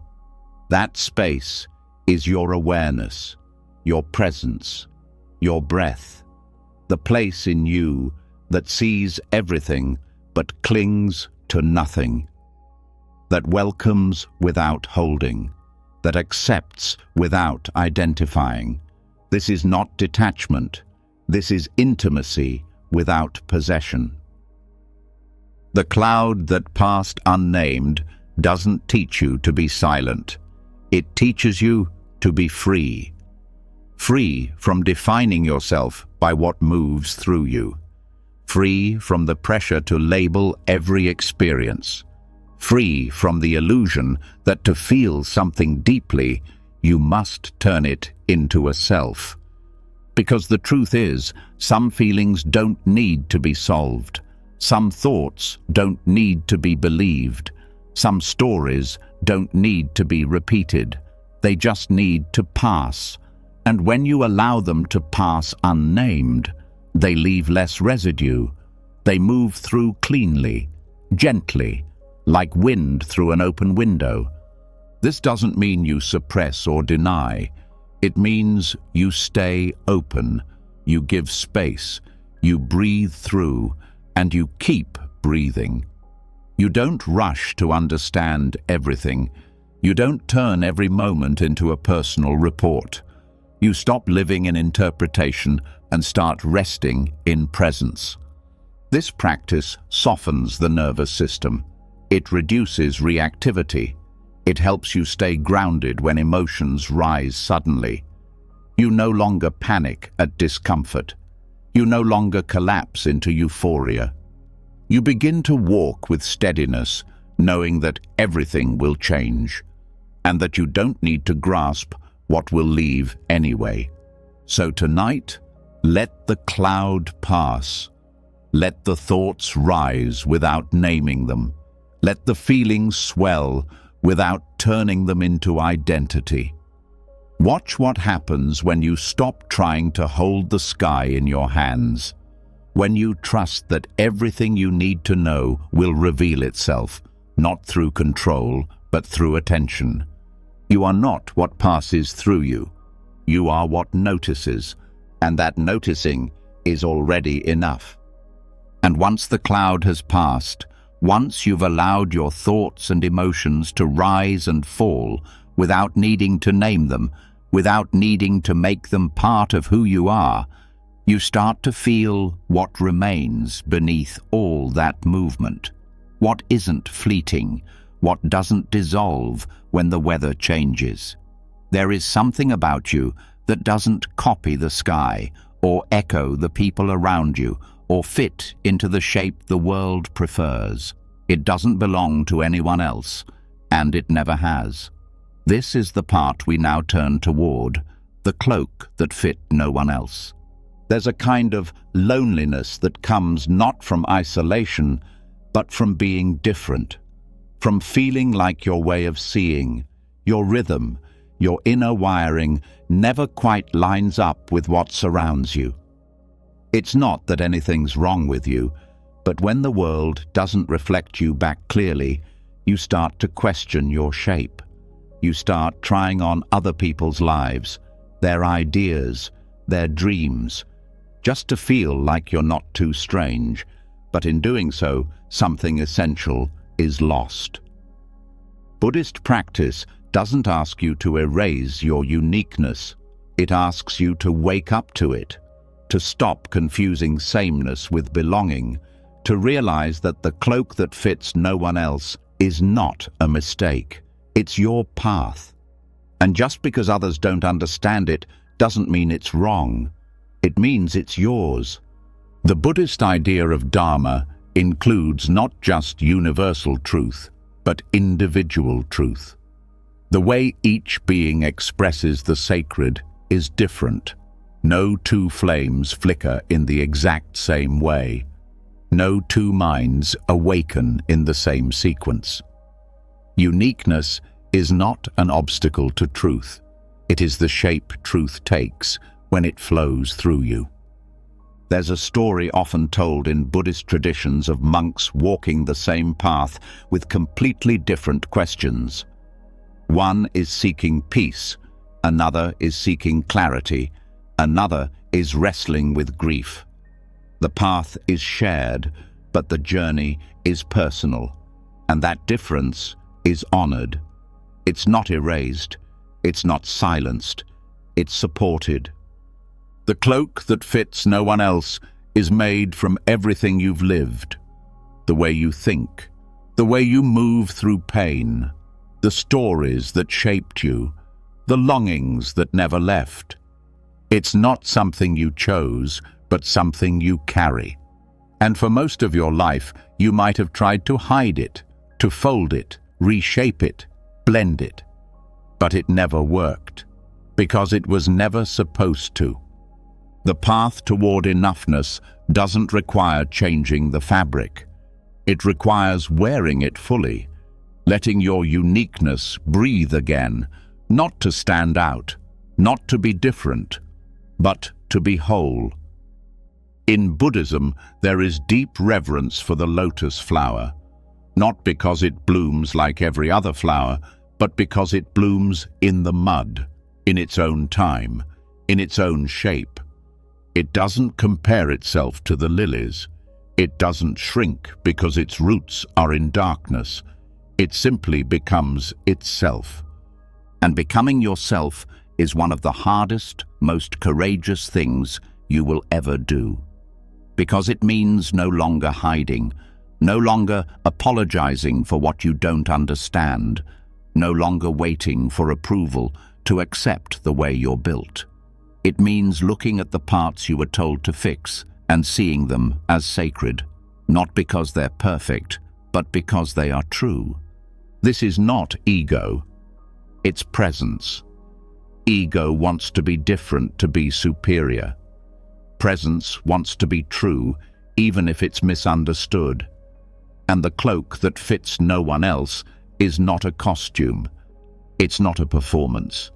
It's not curated, it's lived. When you begin to wear it without shame, something changes. You stop measuring your life by how well it matches others. You start listening to your own internal guidance. You begin to trust what makes you strange. Not as something to explain, but as something to explore. This exploration leads to deeper self-respect. Not the kind built on achievement or praise, but the kind rooted in inner alignment. You begin to speak in your own voice, to move at your own pace, to make choices that don't always make sense to others, but feel absolutely right to you. And this rightness isn't always comfortable, but it's peaceful. The cloak that fits no one else also makes space for compassion. When you accept your own uniqueness, you stop needing others to be like you to feel safe. You stop judging difference. You start becoming a space where others can show up as themselves, even if their cloak is loud, or quiet, or stitched from threads you don't understand. You recognize the sacred in every variation, and this kind of presence becomes healing. Because most people are exhausted from hiding, from adjusting, from explaining. When you walk into a room with your own cloak on, comfortable in your own truth, you give others permission to do the same, not through words, through being. Buddhism invites this kind of being. It doesn't ask you to become the same. It asks you to wake up. And waking up looks different for everyone. Some wake through stillness, some through art, some through heartbreak, some through silence. The path is not a straight line, it's a return. And that return is shaped by your story, your wounds, your way of receiving truths. When you stop trying to change your shape, you begin to live from the center. You stop looking outward to decide who to be. You stop seeking alignment through imitation. You start moving from a deeper place, a place where nothing needs to be proven, where the cloak no longer feels like a burden, but a blessing. This shift also quiets the fear of rejection, because you're no longer trying to fit, you're trying to be. And being is enough.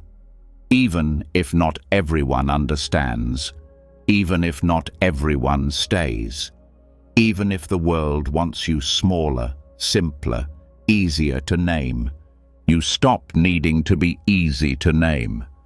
You start becoming someone who listens to their own rhythm, who honors their own contradictions, who respects their own silence, and who carries that respect into every room they enter.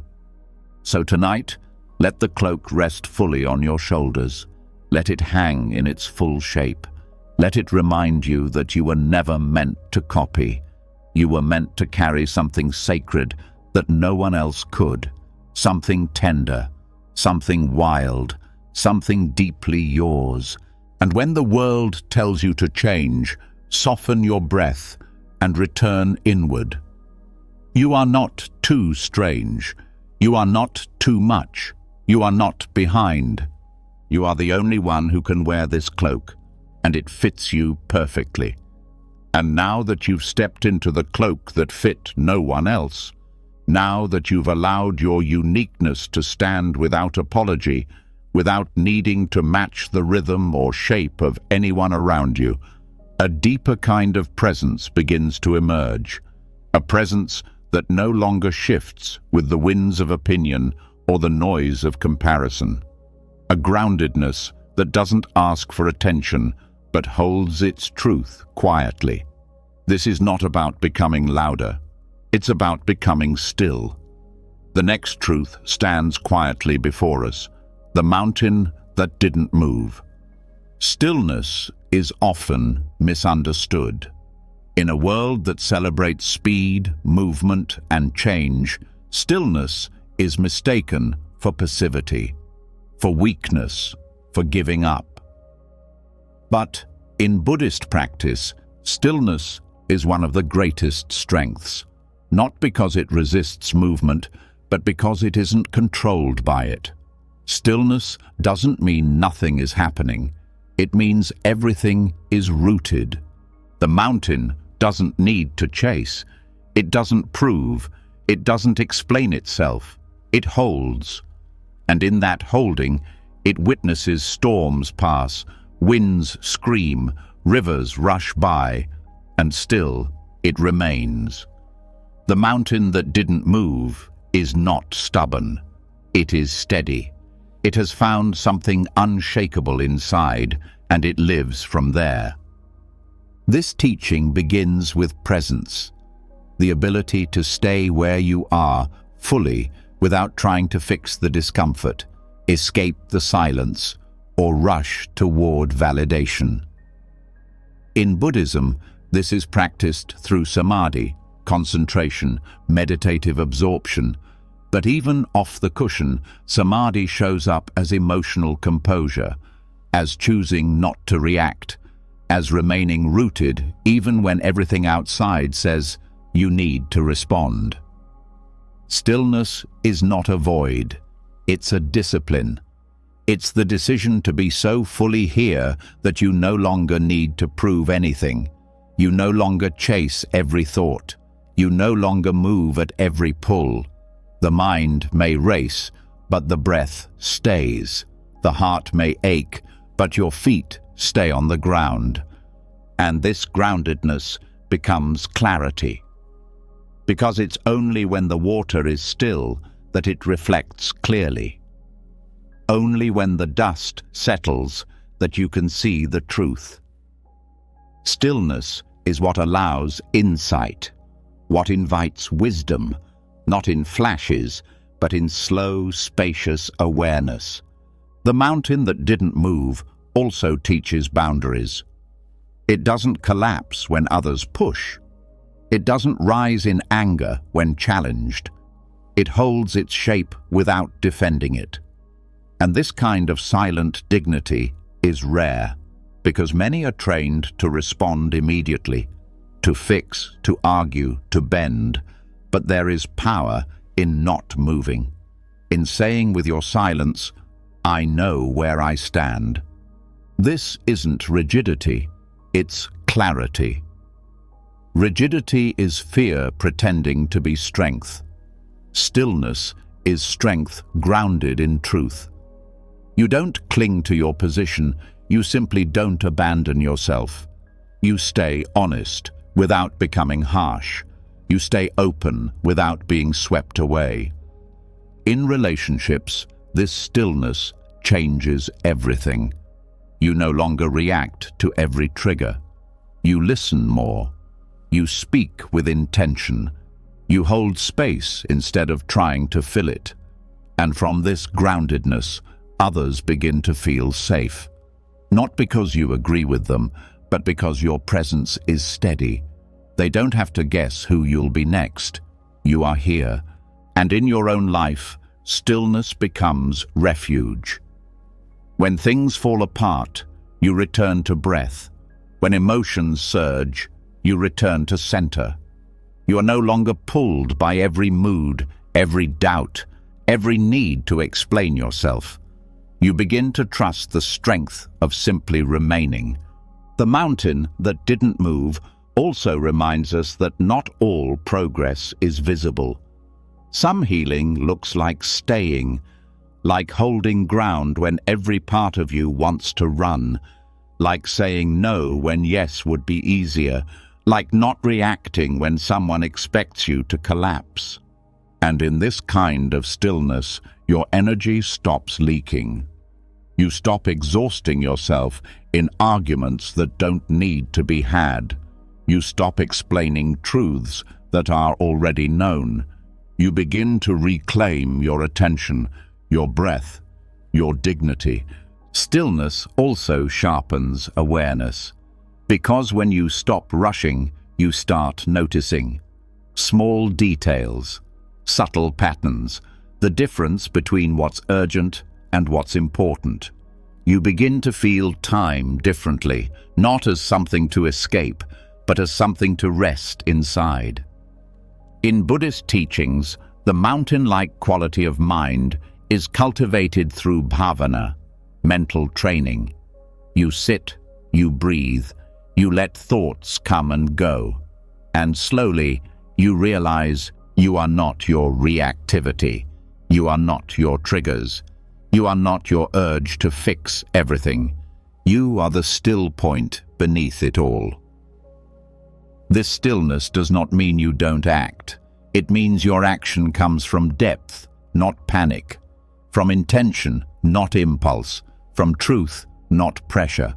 When the mountain finally moves, it moves because it chose to, not because something pushed it. And this is what makes the mountain powerful. It teaches us that being unshakable doesn't mean being unemotional. It means you've made peace with discomfort. You've stopped waiting for things to be easy before you remain calm. You've anchored into something that isn't controlled by the surface. And from this stillness, you begin to meet life differently. Not as a battle to win, not as a storm to escape, but as something to witness, to walk with, to stand inside of. You no longer panic when the weather changes, because the mountain never needed the sun to be what it is. This teaching also challenges the myth that constant movement equals growth. Growth is not always forward. Sometimes it's downward, into roots, into stability, into depth. Buddhism honors this kind of deepening. The practice isn't about doing more, it's about being more fully where you already are. So tonight, return to that place in you that doesn't move. Let the world swirl around you if it must. Let the noise rise. Let the questions come. And still, you stay. Not to prove anything, not to resist life, but to meet it with clarity, with dignity, with the kind of presence that doesn't need to be loud to be strong, because you are not here to chase every wind. You are here to be the mountain. And now that the mountain has taught you how to stay, how to remain centered without needing to defend or explain, how to stand in quiet strength while the world sways, you begin to feel something subtler rising beneath that stillness. Something that doesn't announce itself. Something that lives not in your actions, but in the spaces between them. A silence that carries weight. A moment that breathes meaning even when nothing is being said. This is the next doorway on the path, the space between two words. In daily life, it's easy to focus on the obvious, the actions, the plans, the conversations, what was said, what was done. But in Buddhist practice, what isn't said often matters more. The pause before the reply, the breath between the sentences, the quiet after a difficult truth. These moments are not empty, they are full of presence. The space between two words is not a gap to rush through. It is the ground where meaning grows. Without space, even the most profound message becomes noise. Without pause, even the most well-intended action becomes frantic. Space is not absence. It is the condition for everything that matters. In meditation, space is where awareness settles. The pause between your inhale and your exhale is not a void. It is a window into now. When your thoughts slow, when the need to fill every second with something begins to soften, what's left is clarity. And in that clarity, you begin to sense something sacred, an intimacy with the moment that doesn't require you to do anything. This is not passivity. This is presence. It's the realization that you don't have to be producing to be worthy. You don't have to be explaining to be understood. You don't have to be moving to be alive. Being is enough. The space between two words teaches you how to listen, not just to others, but to life, to your own body, to your own quiet knowing. It's easy to mistake silence for nothingness, but silence is full of truth, full of feeling, full of signals that only become clear when you stop rushing to respond. Buddhism teaches yoniso manasikara, wise attention. This means looking deeply, not just at what's in front of you, but at what surrounds it. It means noticing not just the speech, but the tone. Not just the event, but the energy.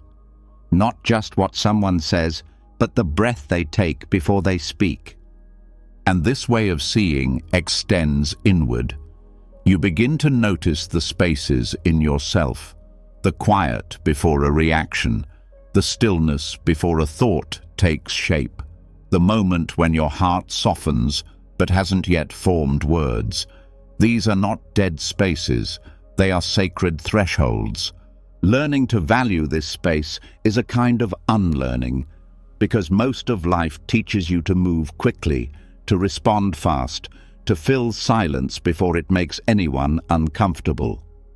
But Buddhism invites you to wait, to feel the full breath, to let silence stretch, to trust that what is not said may carry more wisdom than what is. This is not about avoidance, it's about reverence. Reverence for the timing of truth, reverence for the presence that doesn't need to be decorated, reverence for the moment that arrives with nothing and yet somehow feels complete. The space between two words also teaches rest, not just sleep, but real rest. The kind where you stop striving, stop trying to prove, stop reaching for the next thing to say. You begin to understand that rest is not something you earn, it's something you return to. Like breath, like silence, like the space that lives between everything. This kind of space allows your nervous system to soften. It lets the body find its natural rhythm. It lets the mind stop gripping every thought. You no longer need to jump from moment to moment. You can settle, stay, feel the depth of now. In Buddhist monastic life, much of the day is structured around space, walking in silence, eating in silence, sitting without needing to fill the air. This isn't just tradition, it's transmission. It's a way of teaching without words, a way of remembering that life is not about how much you say, but about how deeply you're present when you say it. And presence cannot be rushed. It cannot be forced. It grows in space. It breathes in silence. It moves between the words, not within them. You begin to speak more slowly, not to sound wise, but because you're listening, really listening, to the truth as it arises. This is where you learn to trust your pauses, to stop apologizing for needing time, to stop rushing your own process, to let yourself think before you speak, feel before you answer, rest before you act. The world may tell you that speed is power, but Buddhism reveals that stillness is deeper. The space between two words becomes the place where you meet your own mind without pressure, where you notice the tightness in your chest before it becomes a decision, where you recognize a desire before it becomes an action, where you allow yourself to choose instead of being pulled. And in this space, compassion grows, because you start to hear others not just for their words, but for what they're trying to say. You stop interrupting, you stop assuming, you start listening, not for your turn to speak, but for their need to be heard. That shift alone can change everything. You also begin to forgive yourself more easily, because space gives room for kindness, for breathing between mistakes, for not reacting immediately with blame or shame. You start to see yourself as a process, not a performance. The space between two words reminds you that there's more to life than outcomes, that your worth is not measured by your productivity, that your peace is not found in doing more, but in being here, fully, gently, patiently. So tonight, feel that space. Let it stretch. Let it hold you. Let it speak without words. Let it remind you that you don't have to fill every moment to make it meaningful. Sometimes the pause says everything, and in that pause, you'll discover something rare. The quiet truth that you've been enough all along, not because of what you say or do, but because of what you are when everything else falls away. And now, the final breath has been taken. The final truth has been whispered. You've walked through silence, through slowness, through the ache of being misunderstood, through the quiet dignity of standing still. You've met the wound that lingered, the shadow that stayed, the breath that went unnoticed. And what remains after it all is something unshakable, the knowing that you are enough, not in some distant future, not after more healing, not when the world finally claps, but right now, in this exact moment, just as you are. You are not a project. You are not missing pieces. You are not the sum of reactions you receive. You are the still flame beneath the wind, the river that takes its time, the bell that rings even when no one listens. Your value is not earned. It is remembered. Let the silence you now carry become your companion. Let the lessons walk with you as you sleep, as you rise, as you meet the noise of the world again tomorrow. And when doubt returns, and it will, come back to this space, this breath, this truth. You don't need to become more. You only need to remember who you already are. If this journey touched something real in you, leave a comment below and write, "I am already enough." Not for the algorithm, for you. Let it be your declaration. Let it be your reminder. And if you'd like to keep walking this path with us, through stillness, through compassion, through wisdom, subscribe and click the bell so you never miss the next step. We're building something sacred here, one breath at a time. Now rest deeply. You don't need to prove anything tonight. The lesson is complete. You are home.